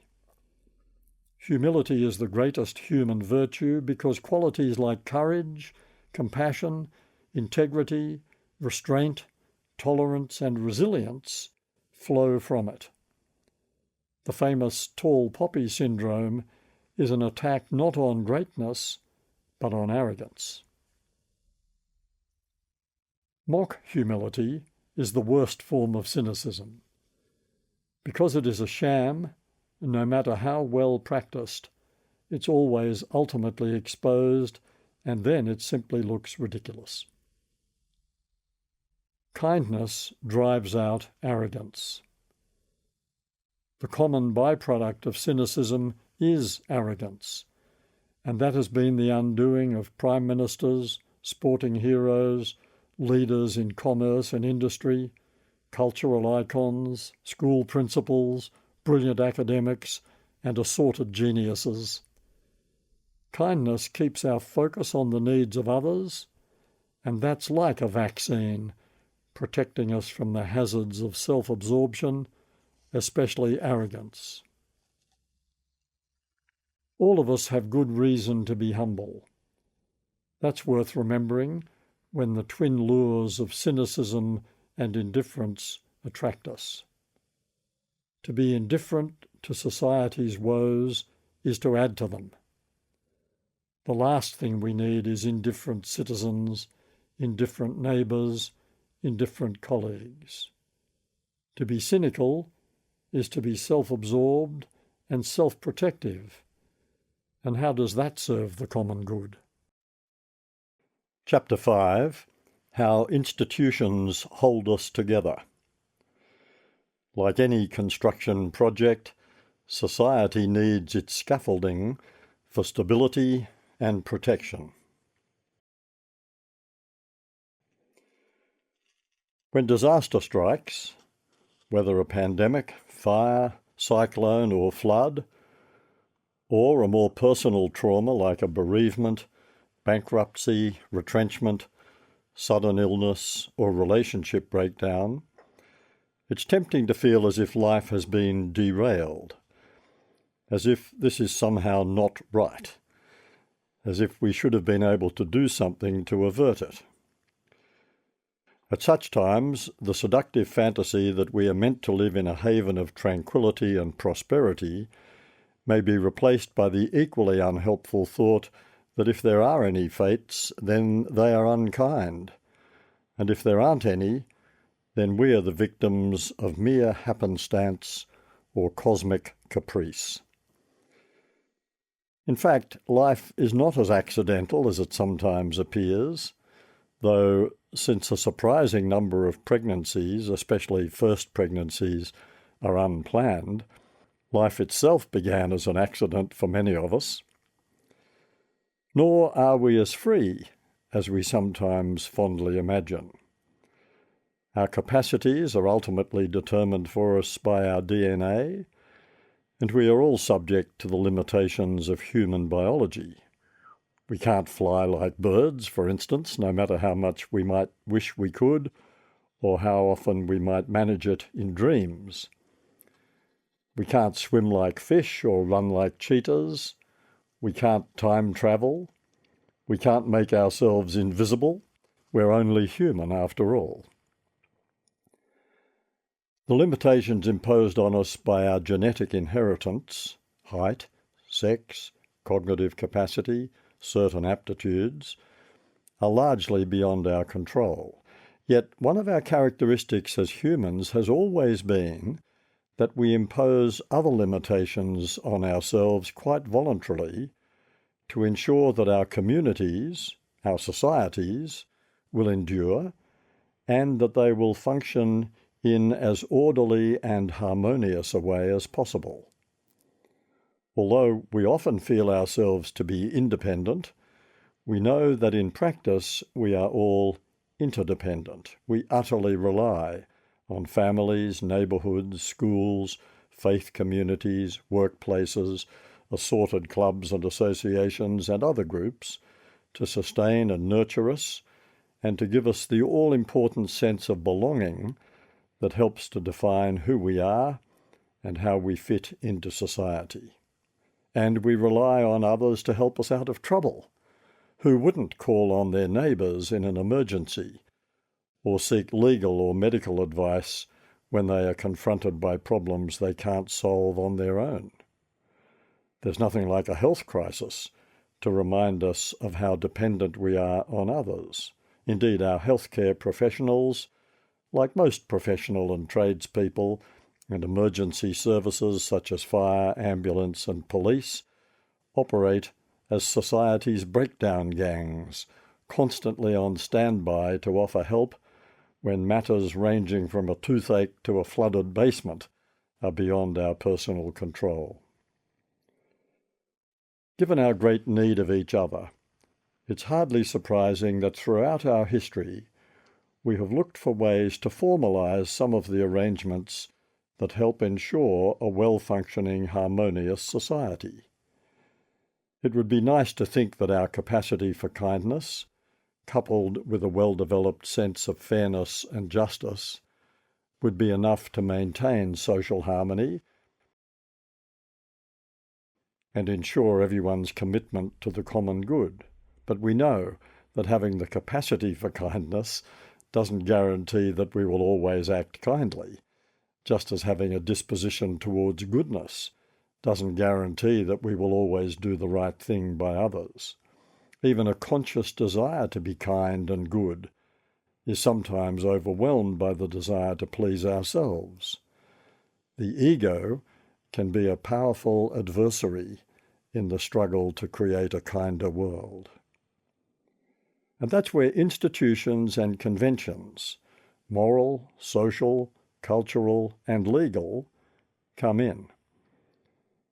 Some in the form of simple customs that oil the machinery of social discourse, some expressing the shared values that underpin our way of life, some designed to preserve the traditions that we respect as our cultural antecedents.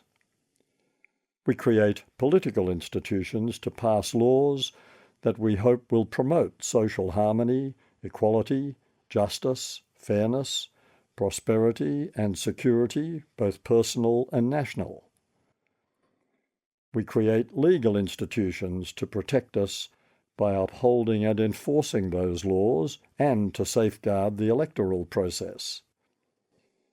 We create religious institutions to promote kindness and compassion as a way of life. We create educational institutions to socialize our young, transmit our cultural, scientific, and intellectual heritage, equip them to contribute to our society, and encourage them to become the best they can. We create cultural institutions, museums, galleries, libraries, public broadcasters, to provide pathways for personal and social enrichment. In sport, we institutionalize the rules.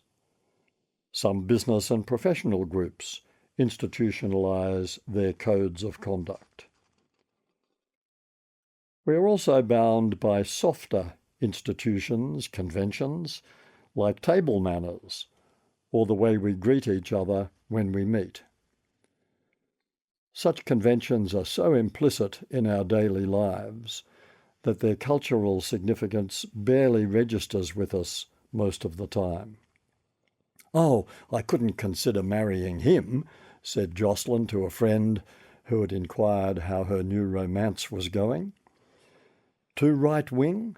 asked the friend, conscious of the centrality of politics in Jocelyn's thought and conversation and the intensity of her political prejudices. "Oh, yes, there's that. I suspect he's a closet conservative under that tatty leather jacket, but no, you should see the way he holds his knife, like a pencil. Dead giveaway."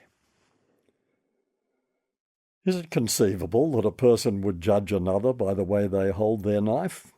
Certainly. And by the way they pronounce the letter H. And by whether or not they turn anything into anythink.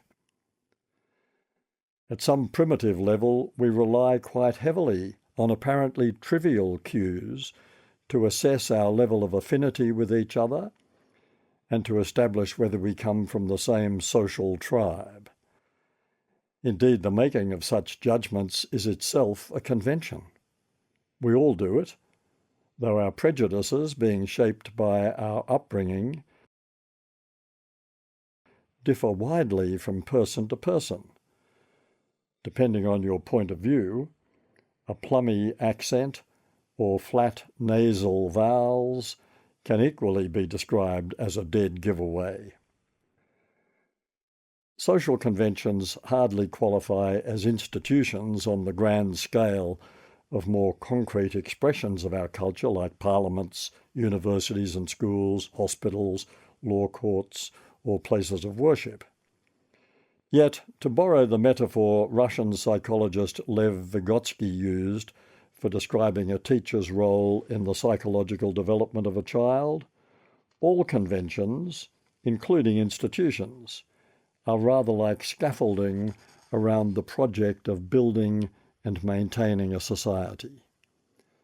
H.C. Nugget Coombs, founding governor of the Reserve Bank, among many other things, once wrote, "Institutions provide the context within which the drama of our personal lives is played out."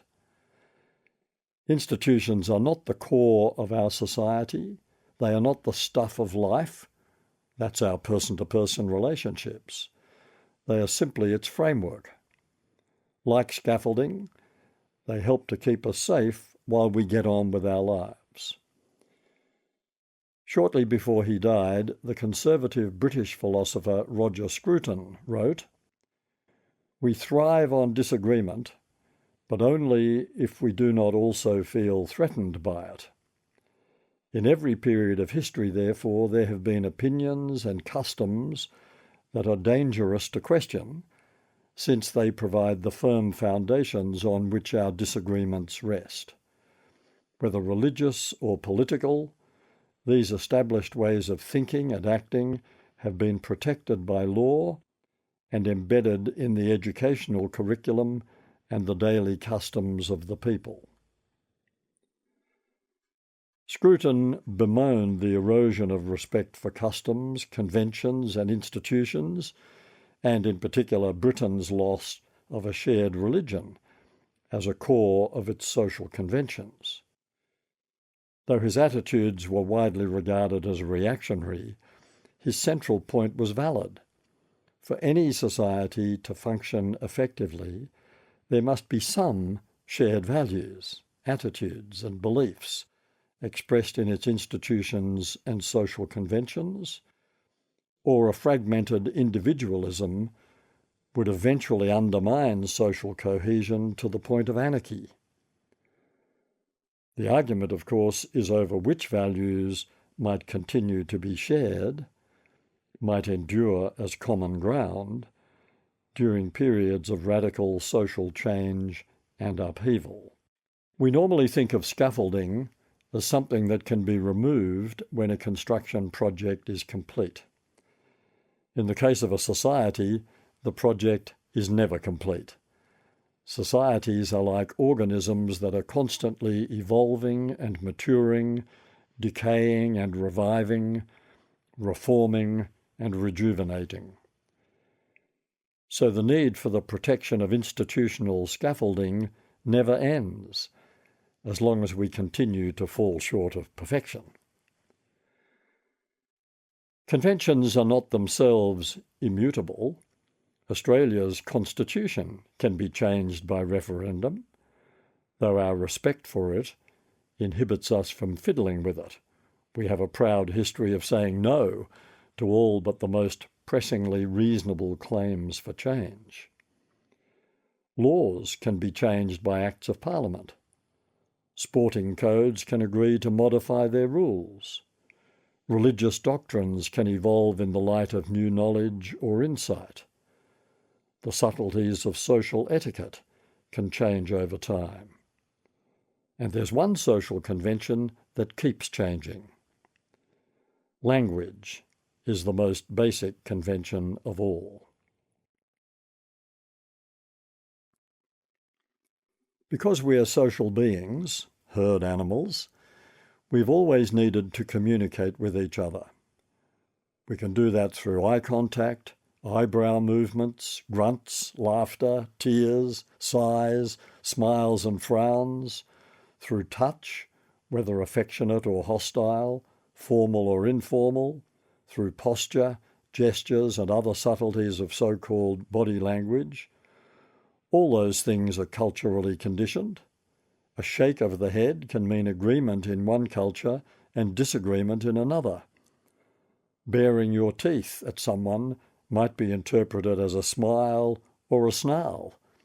Laughter and tears are pretty universal signals, yet there's still plenty of scope for ambiguity.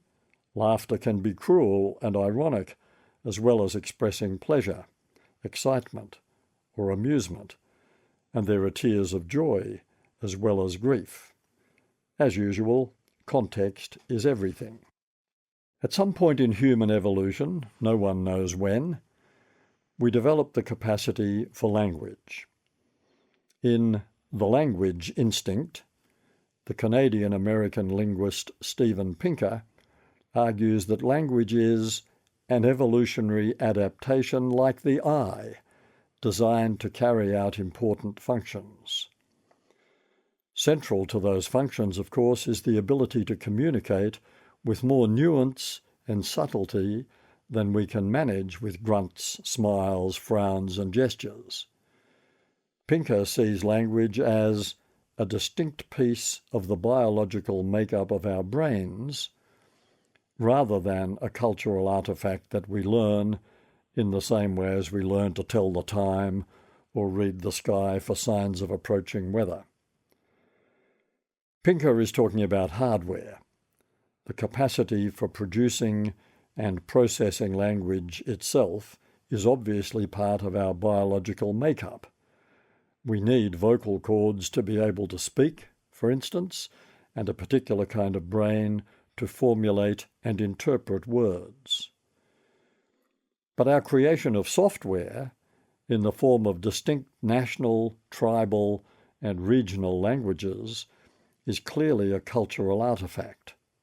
The music of speech, the rhythms, cadences, accents, rates of speech and tones of voice we employ is highly specific to cultures and is acquired rather like table manners or dress codes as part of the process of socialization. Quite apart from differences in vocabulary, syntax, and grammar, think about the differences between the speech music of Indians, Russians, Italians, Chinese, French, Swedes, and Australians. Even if you can't understand the words themselves, you can probably identify the speaker from any of those countries by their speech music alone. And the same goes for the more subtle differences between the accents of Americans and Canadians, or the regional differences within those two countries, if your ear is attuned to them, or Irish and Scots, or Australians from Longreach and Australians from Melbourne, or Melburnians from the eastern and western suburbs. Why would that be? And why would the kids at one end of a school playground have some speech mannerisms, argot, jargon, slang, that differ from kids at the other end, or from kids at another school just down the road? And why would every professional group, from theologians and surgeons to IT professionals and lawyers, develop their own forms of jargon, code, to facilitate communication between the members of the in-group, despite the fact that this can make it hard for them to communicate with those outside the cognoscenti, including their own clients? We went and saw the specialist yesterday. When we came out, we realized neither of us knew what she was talking about. The answer takes us to the heart of the language paradox. We use language, words and speech music, both to include and to exclude, to facilitate communication and to prevent it. We want to facilitate it between members of our own language community and prevent, or at least discourage, people from other language communities from understanding what we're saying, or more precisely what we mean by what we're saying. That's true whether it's two Spaniards talking in front of a Russian they want to exclude from the conversation, or two doctors discussing the condition of a patient lying on a hospital bed beside them. Language, being the repository of culture, is bound to keep evolving as the culture evolves, and part of that evolution is finding new ways of keeping cultural secrets by excluding outsiders. Within an apparently unified language community, the subtle inflection in the pronunciation of a particular word can fix a socio-cultural gulf between speaker and listener. As a researcher, I have to restrain myself from cringing whenever I hear people say research.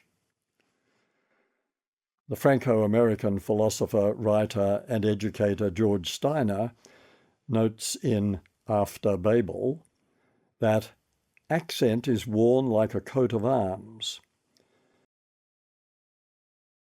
not just to exclude others who come from different, especially inferior, tribes, but also as a way of establishing instant recognition between people from the same tribe. Every language is a kind of code. The French speak French not only so they can understand each other, but also so that Italians, Germans, and English can't understand them, unless they bother to learn the language. Learning Spanish vocabulary and grammar alone doesn't reveal Spanish culture to you, which is why one of the 20th century's great translators, the Argentinian writer Jorge Luis Borges, said, "We do not consider English and Spanish as compounded sets of easily interchangeable synonyms. They are two quite different ways of looking at the world, each with a nature of its own." As an example, he claimed that the subtlety of meaning that lies behind the word machismo simply could not be expressed in one equivalent word because there is no equivalent notion in English culture. Borges therefore thought that translation could actually enrich a text by adding a different cultural dimension to it. The problem of translation is compounded by the fact that language is itself a translation of the thoughts and feelings we are trying to express, often with great difficulty, in words. Next time you feel like saying to someone, "Why don't you say what you mean?" remember that the truthful answer might well be, "I'm trying to, but it isn't easy." When serious matters are at stake, it often isn't easy to say what we mean, at least at the first attempt. A further complication is that we keep changing the way we use words, the meanings we attach to them, and we keep inventing new ones to enrich the process of communication. Under the influence of IT, our everyday vocabulary has dramatically shrunk. There's not much scope for deathless prose in a text or tweet. At the same time, as John McWhorter has pointed out in The Atlantic, we are gradually reverting to simpler, childlike speech, especially in the recent addition of Y to words like pilly, a consumer of recreational drugs, or a party becoming yelly, or someone being homelessy, which might imply not yet permanently homeless, like homeless-ish. This ends CD 5. CD 6.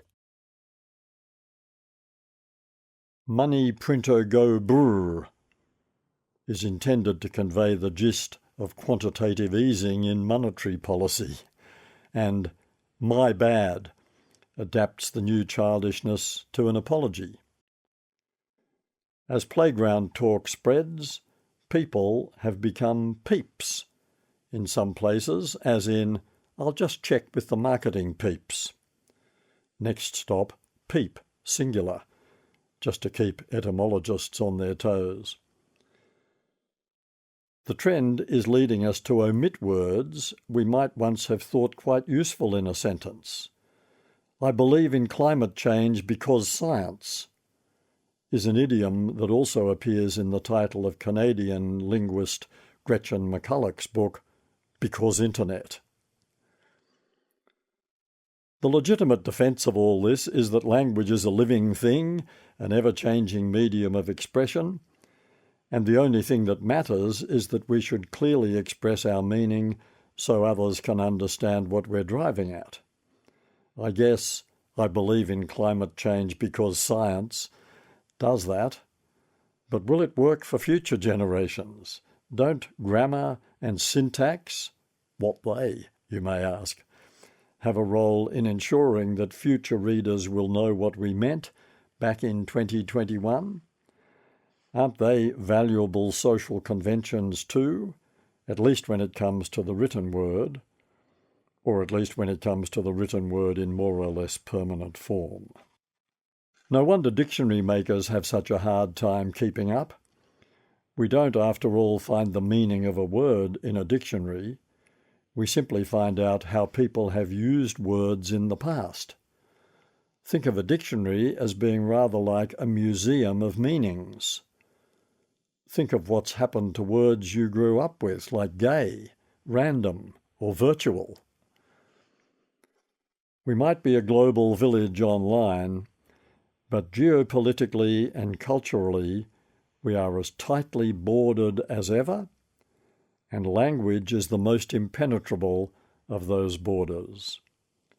Ask any refugee or immigrant how long it takes and what an intellectual as well as emotional struggle it is to master a new language as part of the process of unlocking a new culture, even when you're living in the midst of it. The idea of a universal language hasn't a hope. Just like individuals, societies and cultures think of themselves as being independent as well as interdependent. Language is our greatest feat of cooperation, yet even here we compete. The invention of Esperanto, an artificially constructed auxiliary language in the late 19th century, was a brave attempt to create a means of communication that would supplement culturally derived languages, but it never caught on, precisely for that reason. It lacked the cultural roots of a naturally evolving language. The more recent concept of a European Union has never led to a proposal for a unified European language. Indeed, the closer countries draw to each other in cosy political or economic arrangements, the greater the need to assert their distinctive cultural identity. And language does that more effectively than anything else. When they all speak English, for example at an international meeting, the accents still serve as crucial cues to cultural differences. Why we create institutions and what happens when they fail us. We bring institutions into being, or allow them to come into being, to do cooperatively and collectively things we can't do individually, like run a legal, educational or financial system, or indeed a government. We also create institutions to express and preserve the values we espouse or claim to espouse as a society, and in the case of religious, cultural and political institutions, we might even expect them to provide moral leadership. Today, in any Western liberal democracy, those values we espouse would include justice, fairness, gender equality, equality of opportunity, especially in education, the rule of law, freedom of religion, freedom of the press, free speech, and opposition to discrimination of all kinds. That's an impressive list, but sadly, our institutions don't always uphold all those things. Fairness and equality, for instance, have had a pretty rough time in some Western democracies, including Australia. And at various times in history, institutions have positioned themselves to oppose such lofty ideals as freedom. Witness the Spanish Inquisition.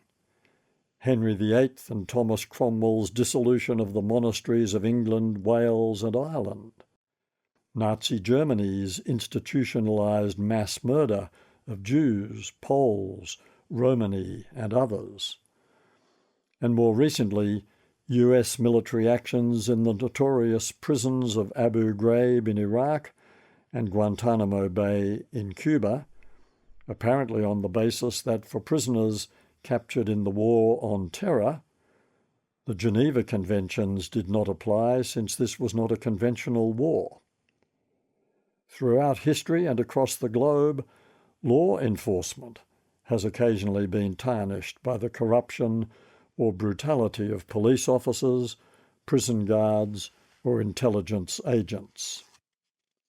Just like individuals, institutions can be corrupted by their own power, and to adapt Lord Acton's famous phrase, absolute power can corrupt them absolutely.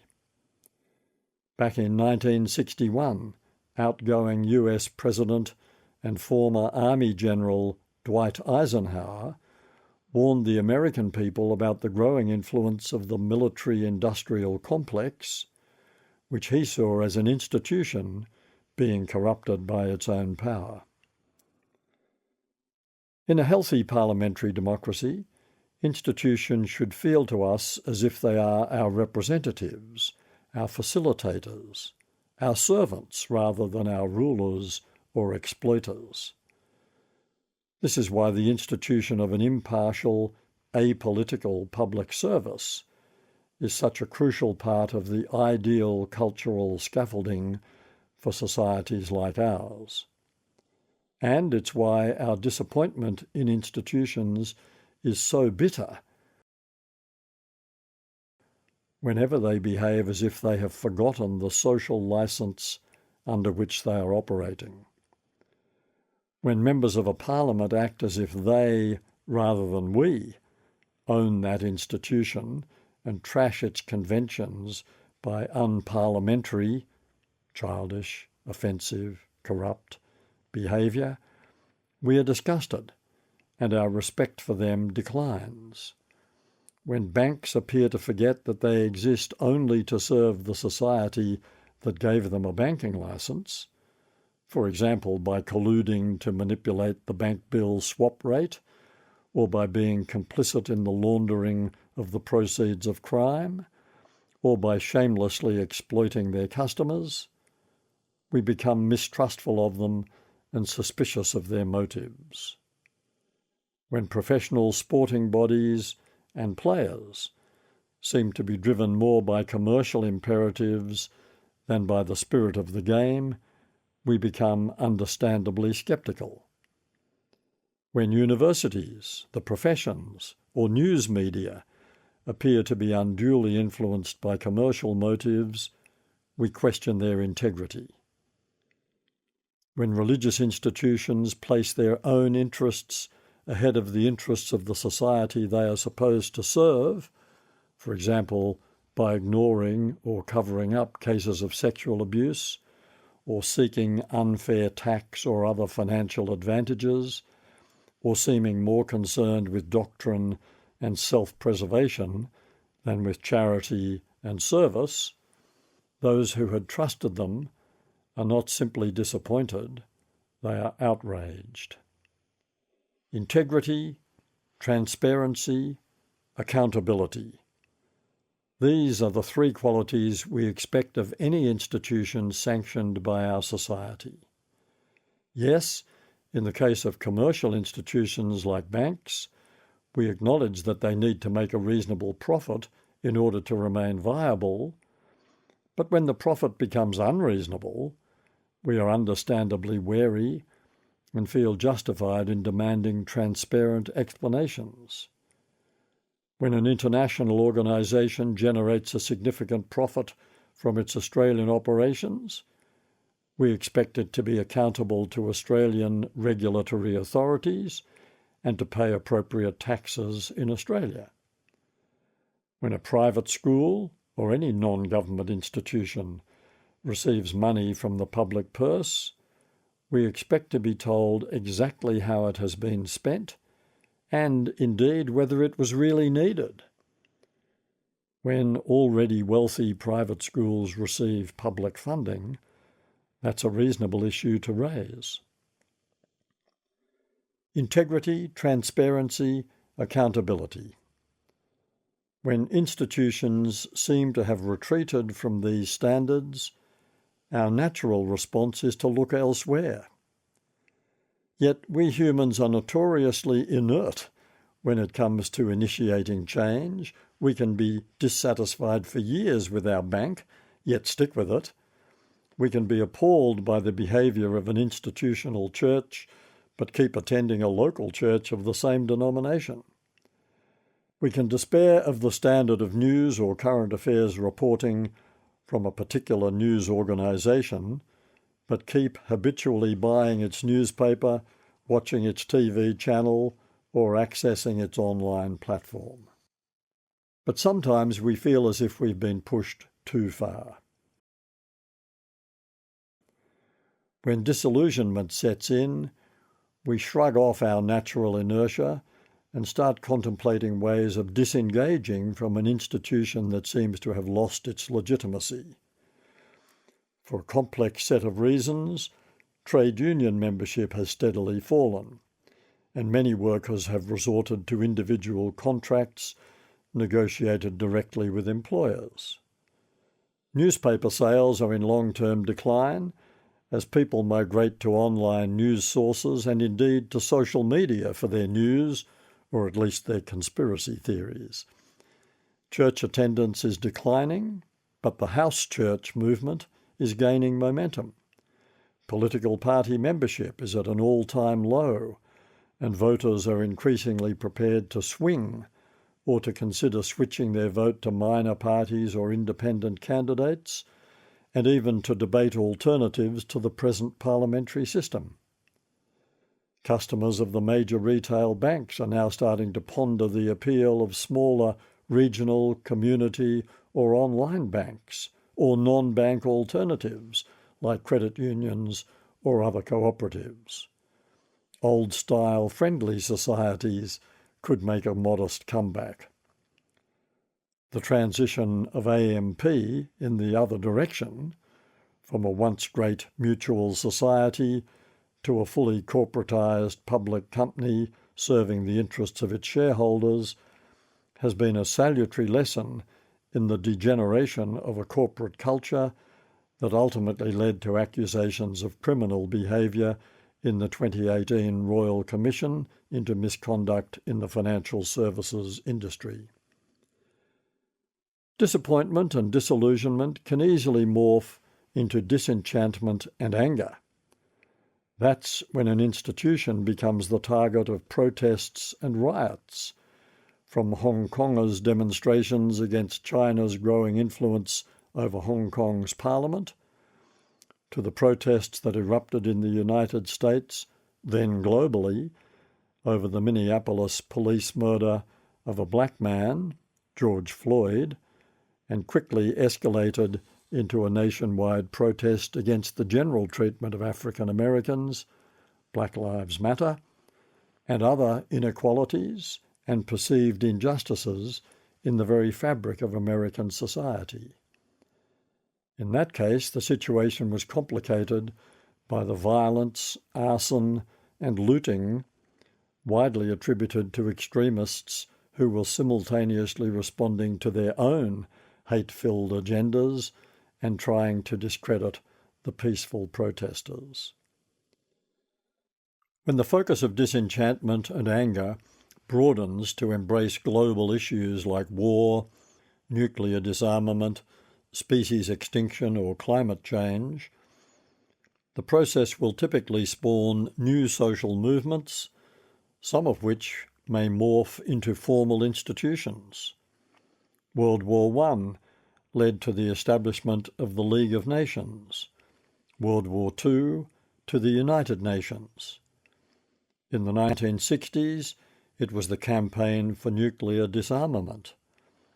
Today, with the anger directed at governments and industrial enterprises for not recognising the urgency of the climate situation, and for knowingly pursuing policies that promote the continued emission of greenhouse gases on a huge scale.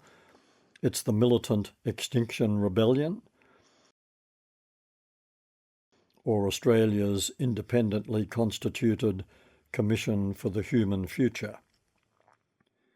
Such movements deliberately operate outside the framework of existing institutions and construct their own rival scaffolding, grounded in social conscience and science, rather than commercial gain or political expediency.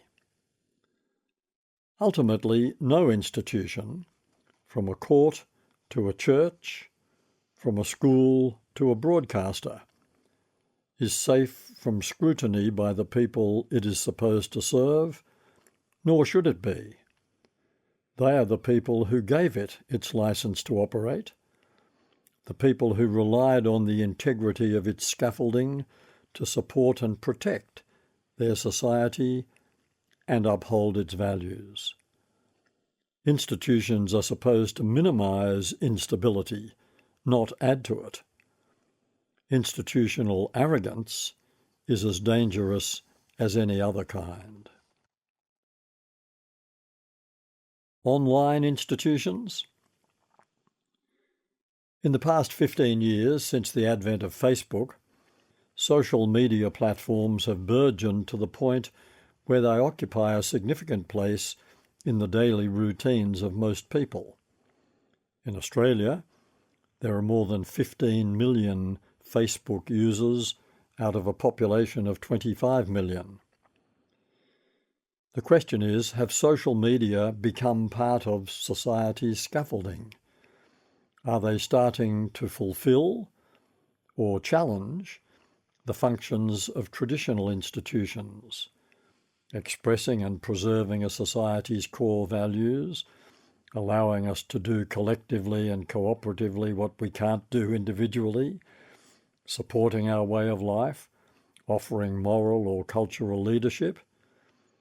Have we yet handed power and authority to any online platforms in the way we have traditionally done to governments, courts, schools, hospitals, religious or financial institutions? The answer seems to be not yet, and perhaps not ever. At first glance, it might look as if online platforms like Facebook, Twitter, and WhatsApp have the potential to become institutions in their own right, but we'd need to stretch the definition of institution to accommodate them. It's hard to know quite what kind of institution they are becoming or replacing. A contemporary equivalent of the public forum, or the village square, or the town hall meeting? In some ways, WhatsApp resembles an online version of the informal and highly valued social institution we have historically called the grapevine, invisible but constantly humming with activity and regarded by its users as an irresistible source of information, rumour, gossip, news, real and fake, much of it personal and local in character. WhatsApp is the world's most popular instant messaging service, and its use surged during the COVID-19 pandemic. Located in the space between email, Facebook, and SMS texting, WhatsApp, itself owned by Facebook,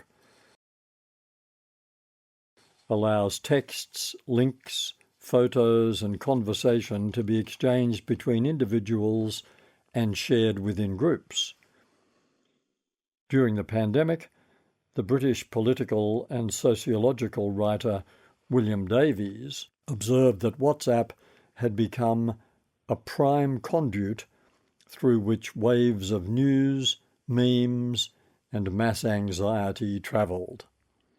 Writing for The Guardian, Davies argued that the privacy and security of WhatsApp make the platform potentially more dangerous than public social media because of the higher levels of trust and honesty that are often present in private groups, leading users to be less critical and more credulous about the material they encounter.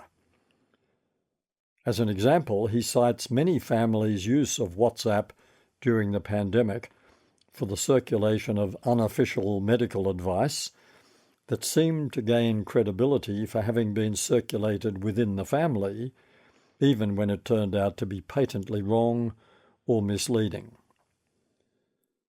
The evolution of social media has been so rapid and their character so swiftly changing that it's hard to be sure what function they might provide in the long term and whether their social effects will turn out to be beneficial or harmful, or more likely both, to social cohesion and harmony.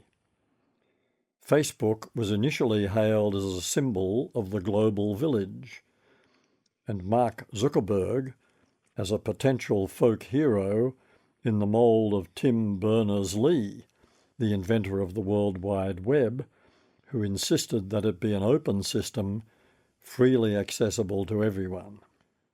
When Zuckerberg effectively harnessed Facebook to the advertising industry, offering its commercial clients unprecedented insights into consumer attitudes and behaviour distilled from endless surveillance of its users, the platform began to seem more exploitative than supportive.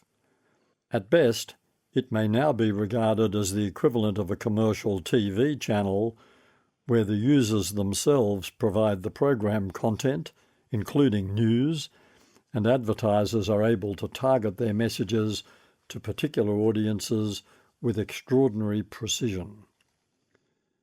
Less benignly, it can be seen as a surveillance system that sells information about its users' lives to commercial interests and potentially to unknown others. Twitter has become the favoured hunting ground for trolls, pile-ons, and other manifestations of the darker and more troubled aspects of human nature, graphically described by Ginger Gorman in Troll Hunting. Like Facebook, Twitter has also become a medium of propaganda, including personal aggrandizement, and is carefully deployed by political operators, commercial and cultural organisations, and social anarchists alike. Yet, social media are clearly filling the vacuum created by declining public trust and interest in traditional mainstream mass media. Although many users acknowledge that much of the material they consume on social media is of dubious origin, they continue to consume it because it's fun or addictive. Rather like consumers of junk food who know what potential damage they are doing to themselves but continue to consume it because it's nice or addictive.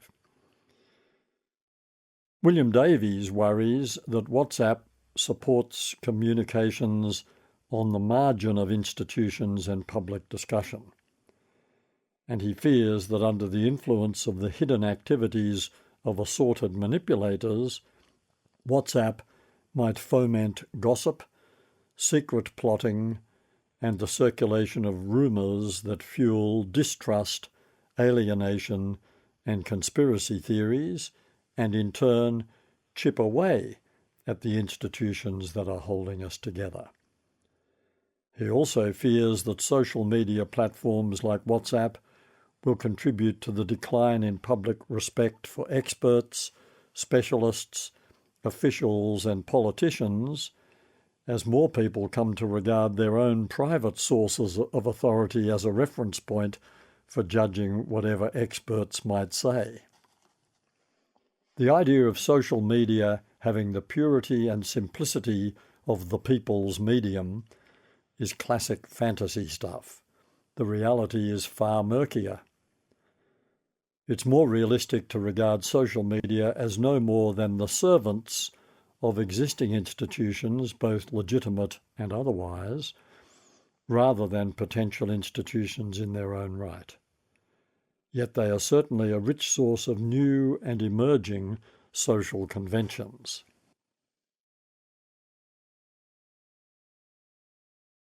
New social conventions post-pandemic. It's not only social media that are reshaping social conventions. In the wake of 2020's widespread social disruptions, many people worked from home either because their employer required it of them or because they accepted the argument that staying at home, except for essential trips to shops or medical appointments, was a gesture of care and kindness that would save lives. In that way, as I suggested in the prologue, the pandemic brought out the best in us. There was no doubt a strong element of self-interest operating as well. Stay home and save lives obviously implied including your own. Such a radical change to our way of living, if only for a period as short as 6 months, was always bound to have some long-term effects on our behaviour, especially our social conventions. The main thing we know about behaviour change is that it usually occurs in response to changes in our social or physical environment. We rarely act differently because of attitude change. We are most powerfully influenced by what actually happens to us. Change the environment, and you change the behaviour.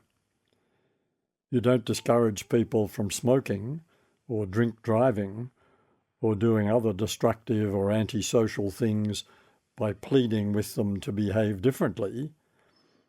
You change their behaviour by changing the conditions under which they behave, by the introduction of random breath testing, expanded no-smoking areas, increased product prices, and other direct interventions.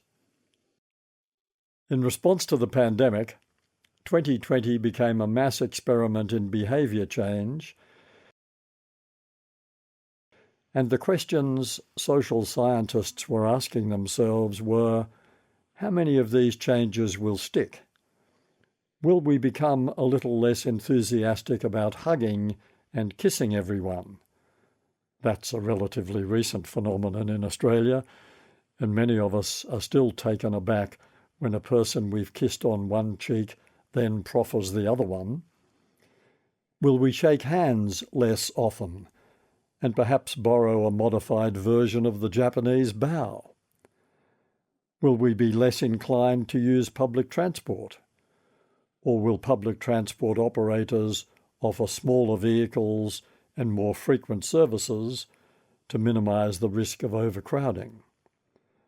Will the pandemic's bicycle revolution turn out to be permanent? Will all those rescue dogs acquired for emotional comfort before the lockdown continue to be cared for when life returns to normal, or will many of them find themselves back in the pound? And will life return to normal? Halfway through 2020, people became fond of talking about the new normal, as though to acknowledge that such a mass upheaval in our living arrangements was likely to have some enduring effects on us, and that simply going back to the previous way of doing things was not an option. Indeed, many people expressed the fervent hope that we wouldn't just return to the way things were, that we wouldn't just bounce back. Some people captured that idea in the slogan, "Bounce forward, not back." What had we learned from the experience of living through the pandemic? We had certainly reappraised the crucial role of government in managing public safety, and Australians being more socially responsible, some might say acquiescent, than people in some other countries, such as the United States, we welcomed those interventions and generally complied with the regulations. Some of us might have been surprised to hear politicians talking about our moral duty to comply with the restrictions, especially when they sensed we might be a bit less acquiescent in the face of a second lockdown, but most of us appeared to accept the appropriateness of a moral dimension being introduced into the debate. Neoliberal talk of small government and getting the government out of our lives faded. We wanted government in our lives not only to advise and direct us, but also to support the millions of us who were economically disadvantaged or even devastated by the crisis. Our faith in medical science was reinforced, since governments were clearly attentive to the advice of medical authorities, and many people hoped that this would extend post-pandemic to a new attentiveness to the messages coming from climate scientists as well. One barrier to such attentiveness is the strong countervailing pressure on governments coming from the fossil fuel industry, whereas there is no serious opposition from vested interests to the march of medical science. As mentioned in Chapter 1, we rediscovered the importance of the local neighbourhood in our lives and were reminded, in case we had forgotten, that this is where immediate help can always be found in an emergency. We made contact with neighbours we'd not previously met or paid much attention to. There were balcony choirs, including one in my own apartment block, birthday cakes baked and left on doorsteps, and a generally kinder, more sensitive attitude to the people we live among. In spite of the re-emergence of some old and ugly prejudices like racism and ageism, many of our social attitudes softened, not only towards the growing army of unemployed and underemployed people, but also towards those for whom social isolation is a permanent way of life, unlike the brief taste of it most of us had experienced during the lockdown. It remains to be seen whether that softening will be reflected in more sustained generosity towards the charities who care for the isolated, the poor, the homeless, those struggling with mental illness, refugees and people seeking asylum, and so on. It would be disappointing if that were not the case. And will the kindness revolution extend to a switch in government public housing policies, which might go so far as to eliminate homelessness? Finland has done it by the simple expedient of providing homes for homeless people, so they are in a secure housing situation from which they are better able to address the problems that led to their homelessness in the first place. Will it extend to the closure of our notorious offshore detention centres for the people seeking asylum who were unfortunate enough to arrive by boat? How do we justify that when we've never detained asylum seekers who arrive by air? When we feared that our food supply might be affected, or that a kind of dystopia might set in, we started to value more highly people whose work had previously been taken for granted. At least for a while, we became more grateful to farmers, to people who stock supermarket shelves, to online retailers, to garbage collectors.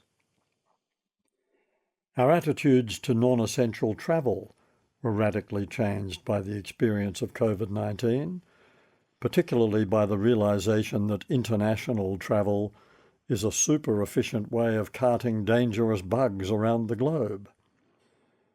Medical authorities point out that the only reason SARS-2, aka COVID-19, became a pandemic on a global scale while the SARS-1 epidemic did not, is that in the intervening years, cheap airfares had facilitated exponential growth in international travel. In the wake of the pandemic, many older people declared that they had made their last overseas trip.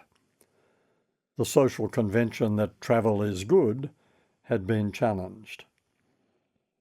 Ultimately, we may expect that international air travel will need to be justified, not only because of its disease-spreading potential, but also because of its negative environmental impact, at least until electric-powered aircraft become a viable long-haul option. But the biggest shift has been in the social conventions surrounding work. Having worked from home on such a large scale, many people found that not only could they do it, but also they actually enjoyed it, though many others didn't. In response, some of us began dreaming of a more flexible approach to work that had not previously occurred to us. Gavin discovers he likes working from home, as long as the kids are at school.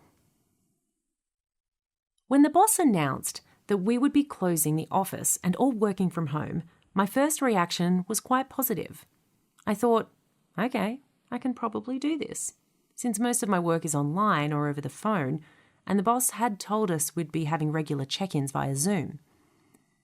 And it started out quite well. I set up a little office at home and got into quite a good routine. At that stage, Sal, my partner, was still going to her office, and the kids were on school holidays, so it was all reasonably manageable, though TV and video games probably got more of a bashing than was wise.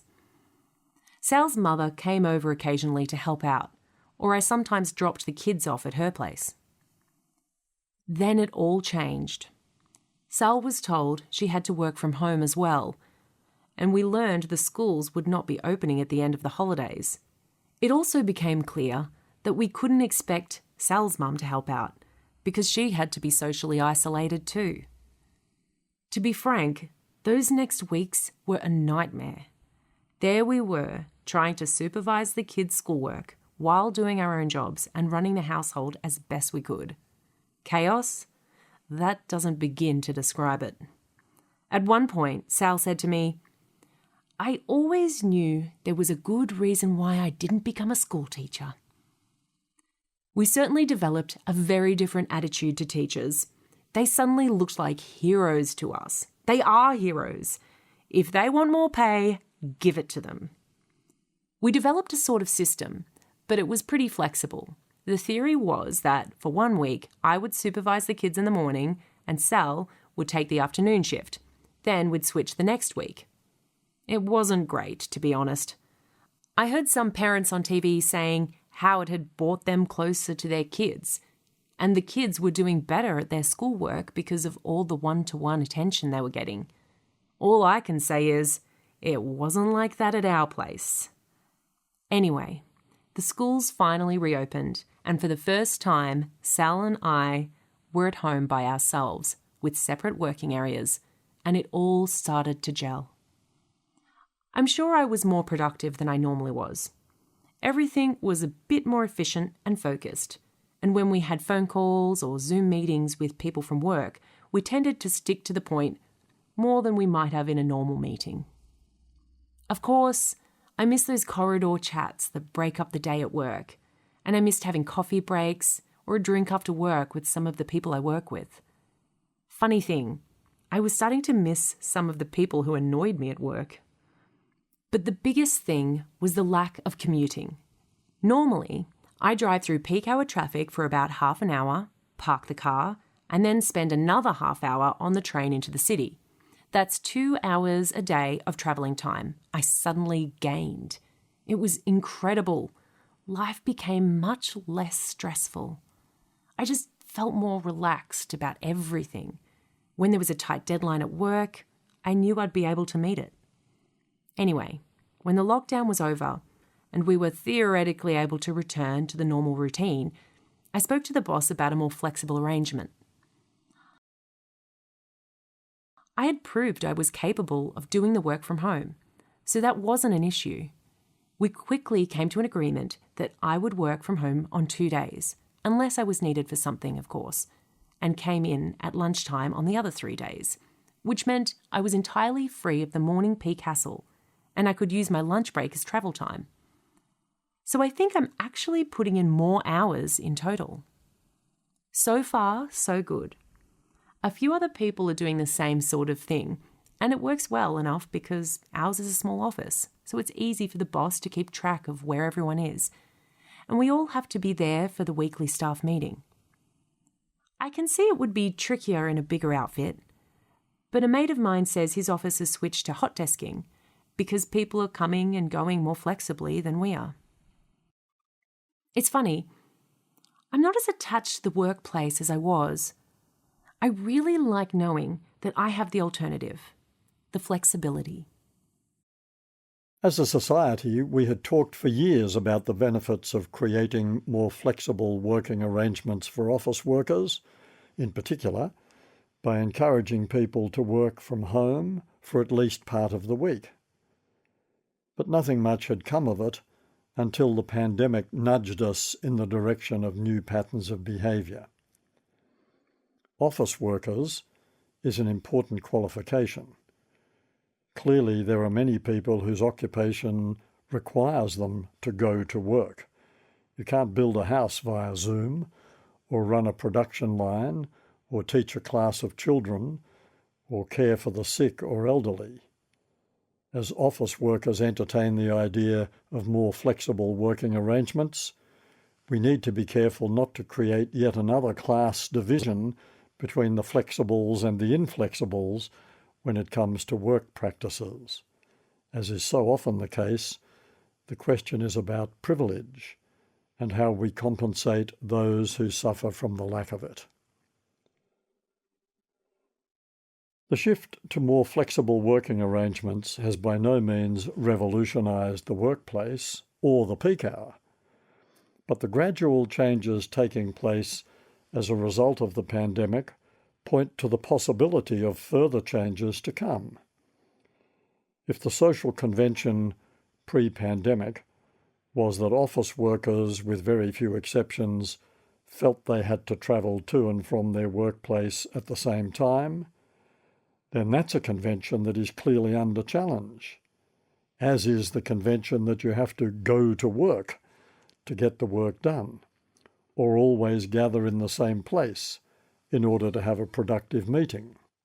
One of the implications of changing work practices is that many workplaces will be reconfigured to accommodate more flexible working patterns and to make the workspace healthier and more resistant to the sharing of infections.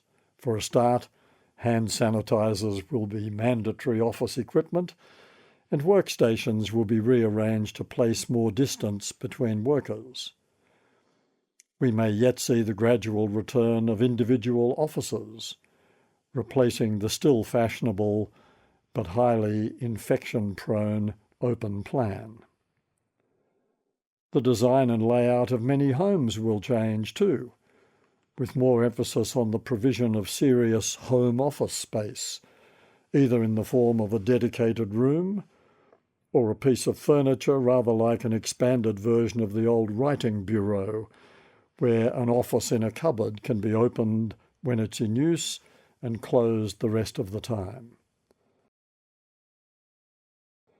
And while we're in the home, we might also expect to see more flexible forms of housing, such as demountable granny flats and movable internal walls, become more popular to reflect a gradual return to the idea of three-generational households that can accommodate children living at home for longer than in previous generations, and a greater willingness to care for frail elderly parents within the family, rather than their wholesale consignment to institutions. With greater flexibility comes a reduced sense of busyness, the prospect of less stress, less rush, less urgency about acquiring more stuff, less need to go everywhere and do everything in such a hurry. I heard a medical practitioner say at the height of the pandemic that he was contemplating writing a book called How Coronavirus Saved My Life.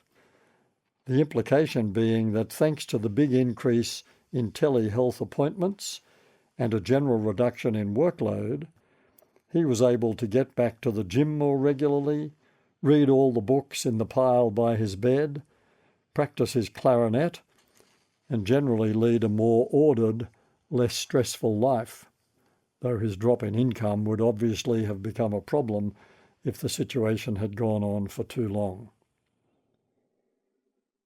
The changing social conventions in relation to work may help to reduce quite dramatically the stress associated with commuter travel for those who are fortunate enough to have the kind of work and the kind of employer that makes greater flexibility possible. A reduced demand on public transport and a reduction in peak hour traffic could act like pass-on benefits for those who are still obliged to commute daily. Adapting to Zoom culture. Social conventions evolve and adapt to suit changes in our way of life. When the motor car started to appear on our roads in large numbers, we had to agree on a few conventions we would follow, like keeping to the left or right of the road, giving way to cars on the left or right, and so on. Eventually, motor traffic became so heavy that we needed to express these conventions in actual laws that would govern our behaviour on the road.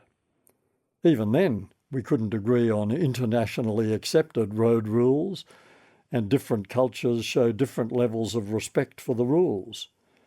I once watched a traffic cop in Paris simply abandon her post because her signals were being ignored by the drivers who had created the chaos that was engulfing her.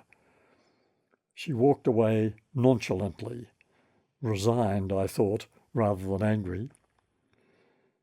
Not all cultures pay the same respect to traffic lights. Not all drivers interpret stop signs in the same way. In Canberra, where I live, stop signs are widely interpreted as a suggestion that it might not be an altogether bad idea to consider slowing down at this point. The person generally credited with inventing the telephone, Alexander Graham Bell, suggested we might say "ahoy" when we answered a call. As a social convention, that didn't catch on, though a couple of members of my family have adopted it. Now we exchange so many messages via text that many people have simply dropped any form of salutation and signature, either assuming their name will appear or relying on the receiver to guess their identity from the content or their phone number. Many of our social conventions are connected with the technology we use, especially media technology. For years, it has been regarded as rude to read over someone's shoulder, since reading is such a private activity. That convention still applies in the case of smartphone and tablet screens. It's not okay to lean over and read someone else's screen when you're sitting next to them on a bus or train. On the other hand, when so many people conduct audible conversations in public places on their smartphone, it can hardly be considered rude to listen, since the right to privacy has been forfeited by the speaker. Though it's probably pushing your luck to chime in, "Oh yes, I was in Bali last year too. Tell your friend to be sure to visit the Lakalita bar." Letting your mobile phone ring in meetings, theatres, lectures, public meetings and places of worship is a no-no. I once attended a school speech day where in the midst of the principal's address, a phone rang in one of the front rows. The principal paused, leaned over the lectern, and addressed the offender directly. "I hope you're not proposing to answer that, madam," he said. A lot of surreptitious rummaging ensued as people all over the hall checked that their phones were on silent. Increasingly, of course, the social conventions surrounding mobile phone use are explicitly reinforced by announcements at public events just before the welcome to country. The need for such announcements emphasises the fact that strong social conventions regarding the use of mobile phones are still to be established. For instance, is it okay to check messages on your phone during a meal? Yes, in some households or social groups. No, in others.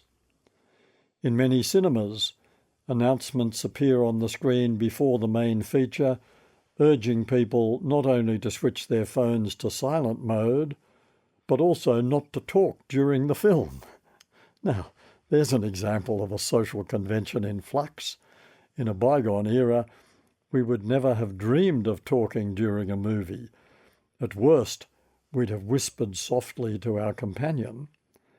But we now view media content on so many platforms and mostly watch movies at home while talking freely to anyone who's present, or talking on our phone while half watching something, that we need to be reminded of our social obligations when we're in a public place.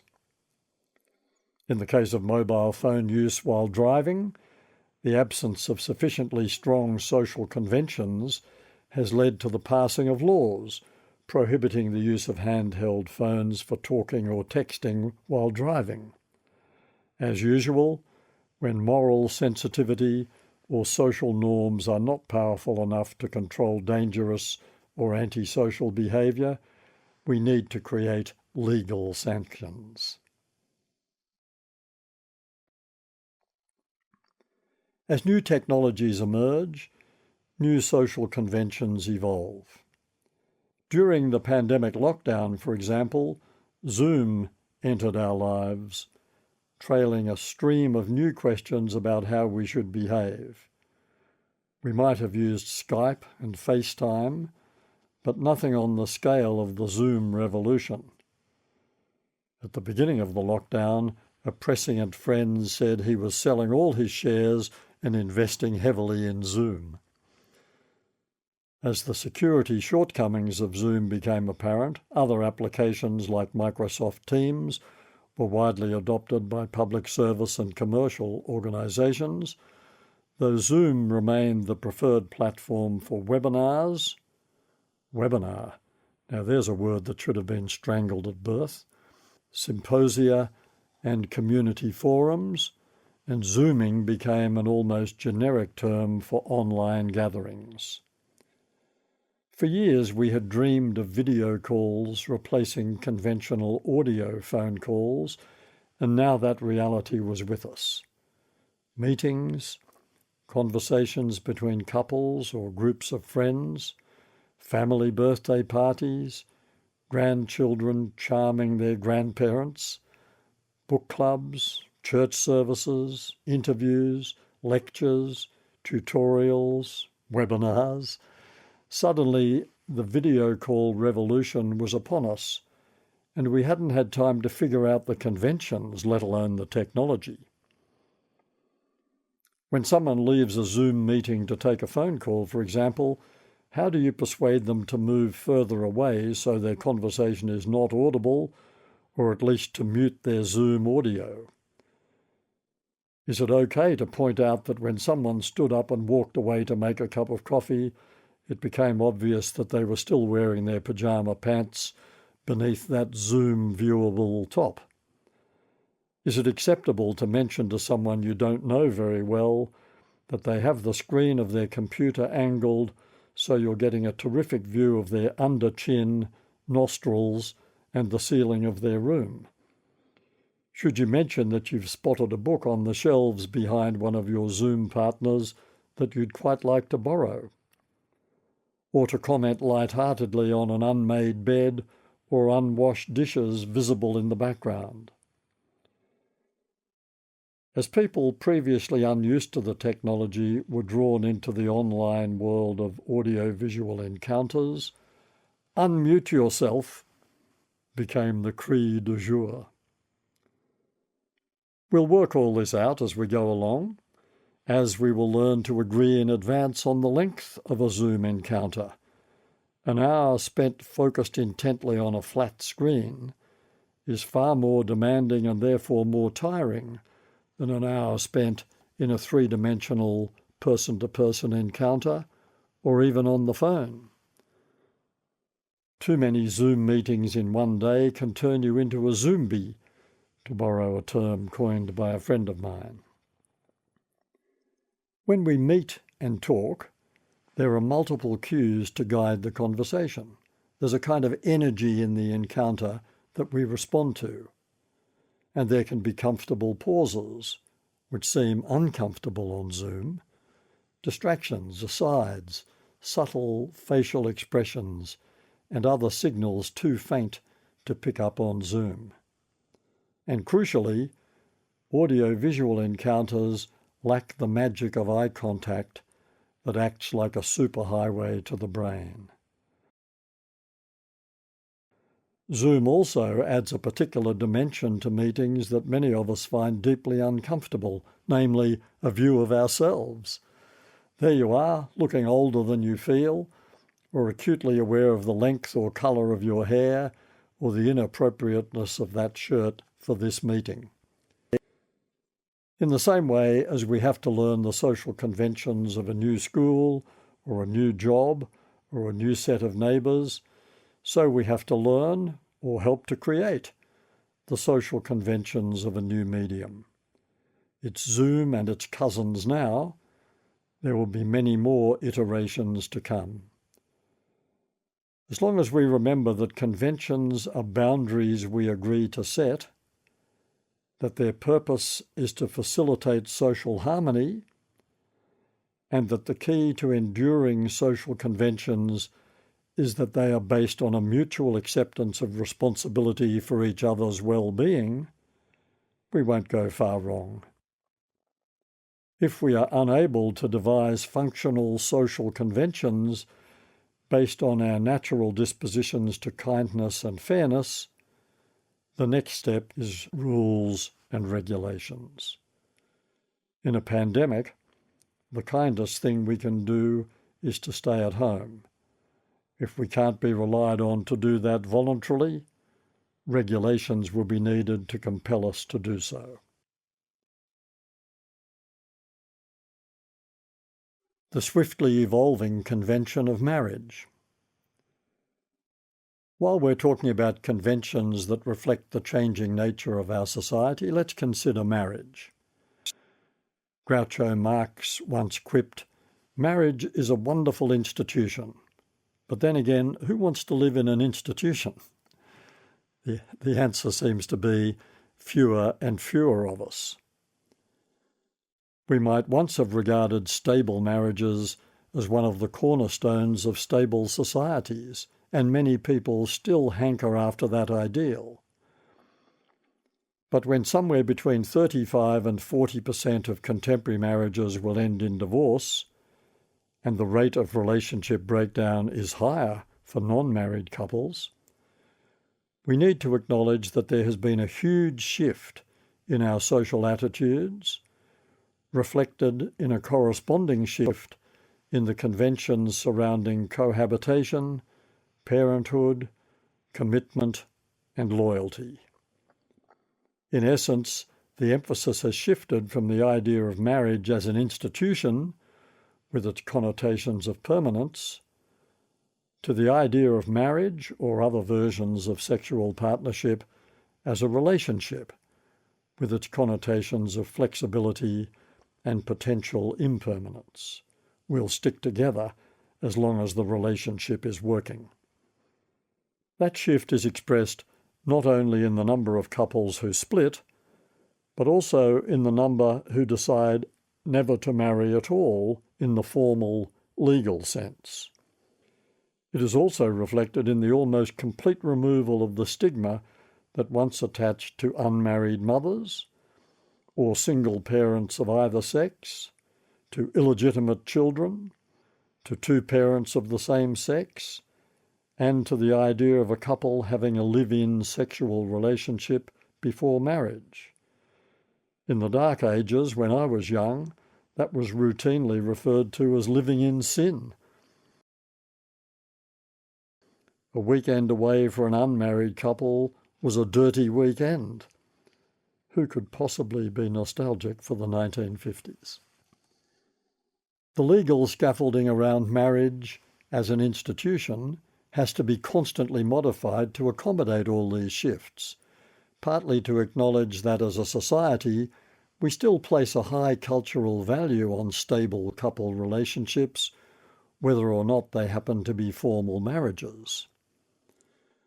Reproduction technology is also a rich source of evolving social conventions and, in turn, evolving legal responses.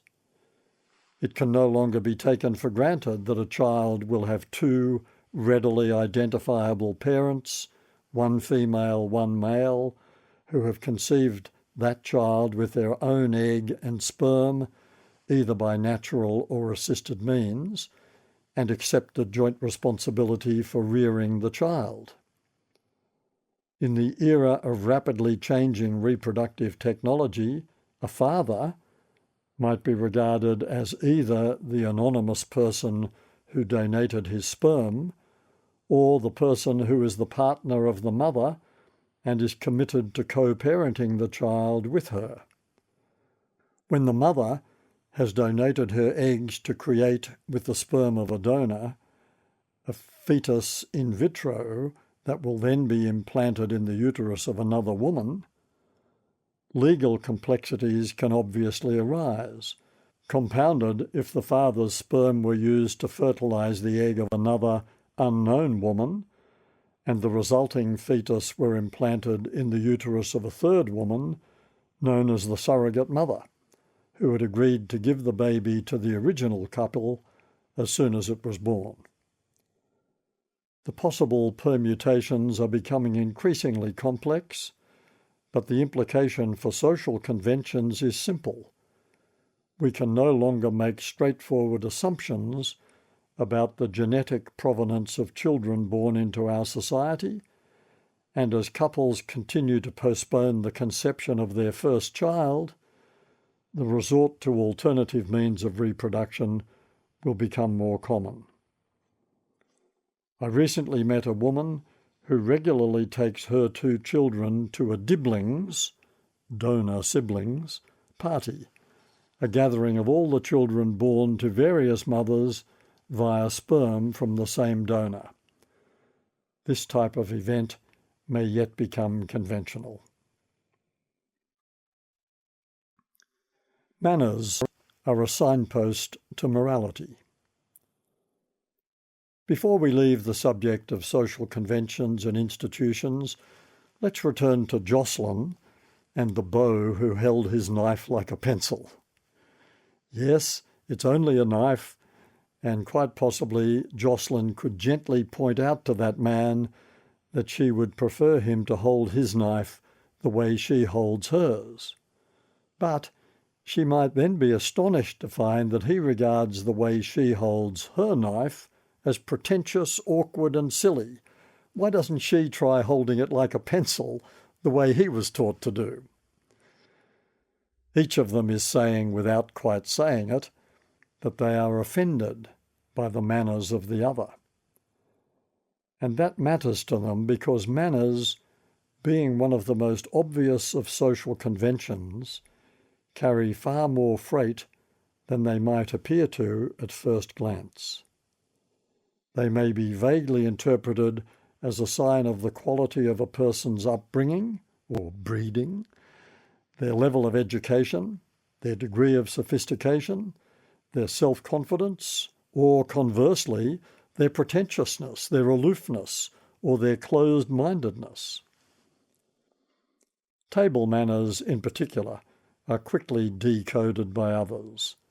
Does this person know which fork to use first? Is this person accustomed to eating pizza with cutlery or with bare hands? Does this person put more than one potato chip into her mouth at once? Does this person put his knife and fork neatly together when he's finished eating? And does he place the fork with its tines pointing down or up? Or does he deliberately leave his cutlery splayed rakishly across the plate as a symbol of his refusal to conform? A closet anarchist friend of mine does precisely that, though he's become more conformist as he ages, and I suspect his used cutlery will soon end up parallel on the plate. Among serious classical music concert goers, it's regarded as breathtakingly bad form to applaud after any of the early movements of a symphony, for example. You must hold your applause until the final movement has been played. For the uninitiated, this can be tricky, especially if you're dealing with a composer who ends an early movement with such an intense build-up to a final flourish that it would seem almost churlish not to clap.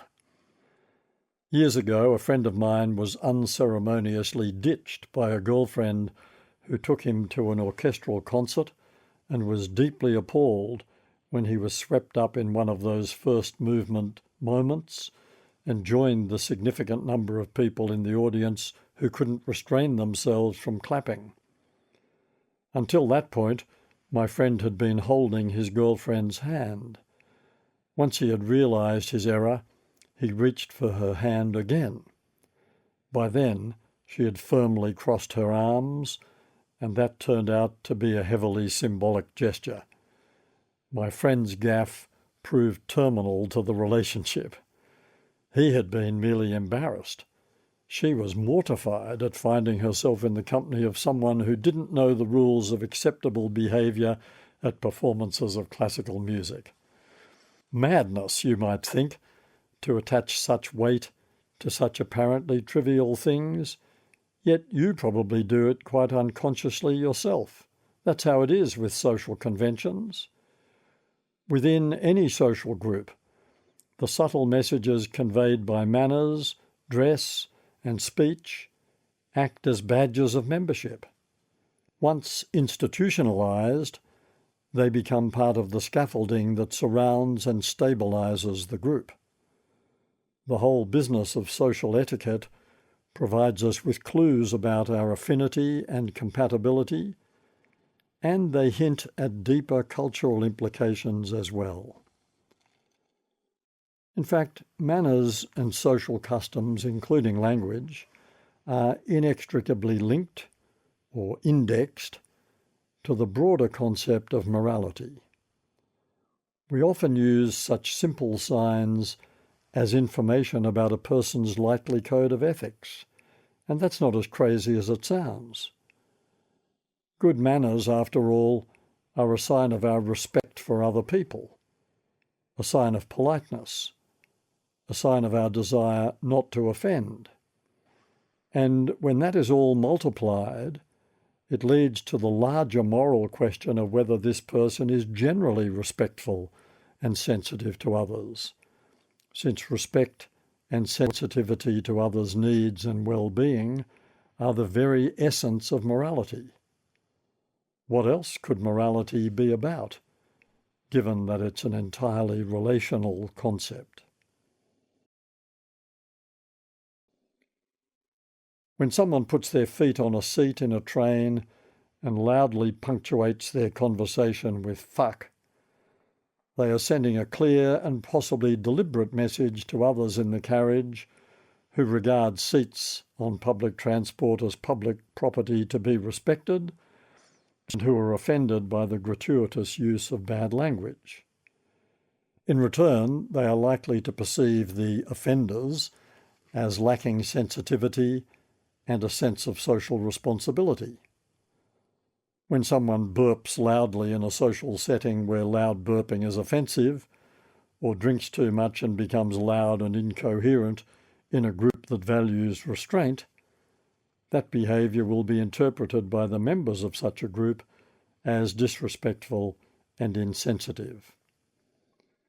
It's starting to sound as if I might be the kind of person who's super sensitive to feet on railway seats, public burping, drunkenness, and so on.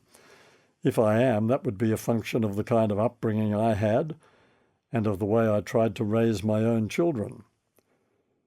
However, because I know this about myself, I try not to read too much into antisocial behaviour because I recognise that it's not always deliberately antisocial. Yet that very term gives the game away. Whether it's a lack of good manners, or a more egregious example like lying or cheating, or flouting the rules about self-isolation during a pandemic, Any antisocial behaviour is a sign of selfish disregard for the well-being of others. What about free speech? We're all in favour of it, aren't we? Except that we know there must be limits here too. In a liberal democracy, we are more firmly against racism, sexism, ageism and hate speech than we are for free speech. We don't tolerate insults based on a person's gender or ethnicity, or their religious or political beliefs, or their cultural practices, unless they violate our laws. As usual, it's all a matter of striking the right balance. In this case, the balance between the freedom to speak my mind and the need to show respect and kindness towards other persons. Whoever they may be, they are part of who I am, via our common humanity. We might not like being surrounded, pressured, feeling hemmed in by social conventions ranging from good manners to moral precepts like do unto others. But like the grander institutions we create, their main purpose is to lubricate the machinery of social cohesion and to help promote social harmony, to encourage and reinforce kindness as the core of our culture. Without social conventions, we descend into chaos.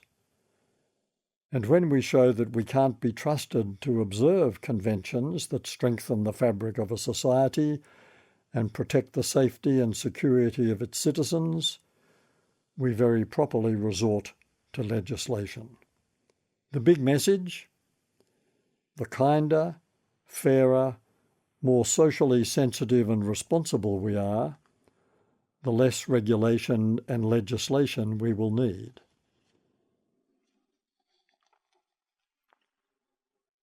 What should we do with the information that because we belong to a social species, we need to protect each other by having a strong framework of conventions and institutions?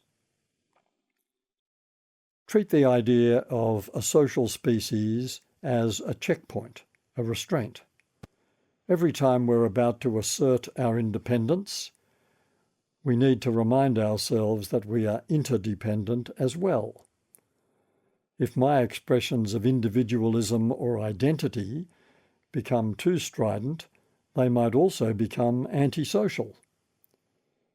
To repeat the question raised at the end of Chapter 2, are my desires socially desirable? Insist that institutions place the common good above their own interests. Institutions are supposed to respect and uphold the noblest and most aspirational values of the society they exist to serve. If we work for an institution, whether governmental, legal, academic, professional, commercial, religious, or cultural, we need to be mindful of the fact that no institution is a law unto itself. No institution can legitimately survive by serving only its own internal purposes. Respect other people's social conventions as much as we respect our own. Theirs are the product of their upbringing, as ours are the product of ours.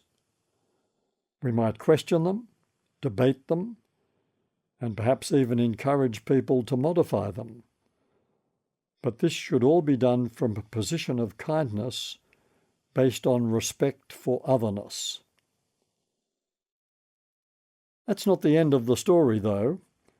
We should challenge conventions when they have outlived their usefulness or are failing to do their job of promoting kindness and social cohesion. We did that when we voted in favour of same-sex marriage. And we should be free to challenge and criticise institutions that are guilty of putting their interests ahead of ours. We do that whenever we appoint a royal commission, like the recent inquiries into institutional responses to child sexual abuse, into misconduct in the banking industry, and into the quality of aged care. So here's the beautiful symmetry of social conventions. We need them to constrain us, and they need us to constrain them. This ends CD 6.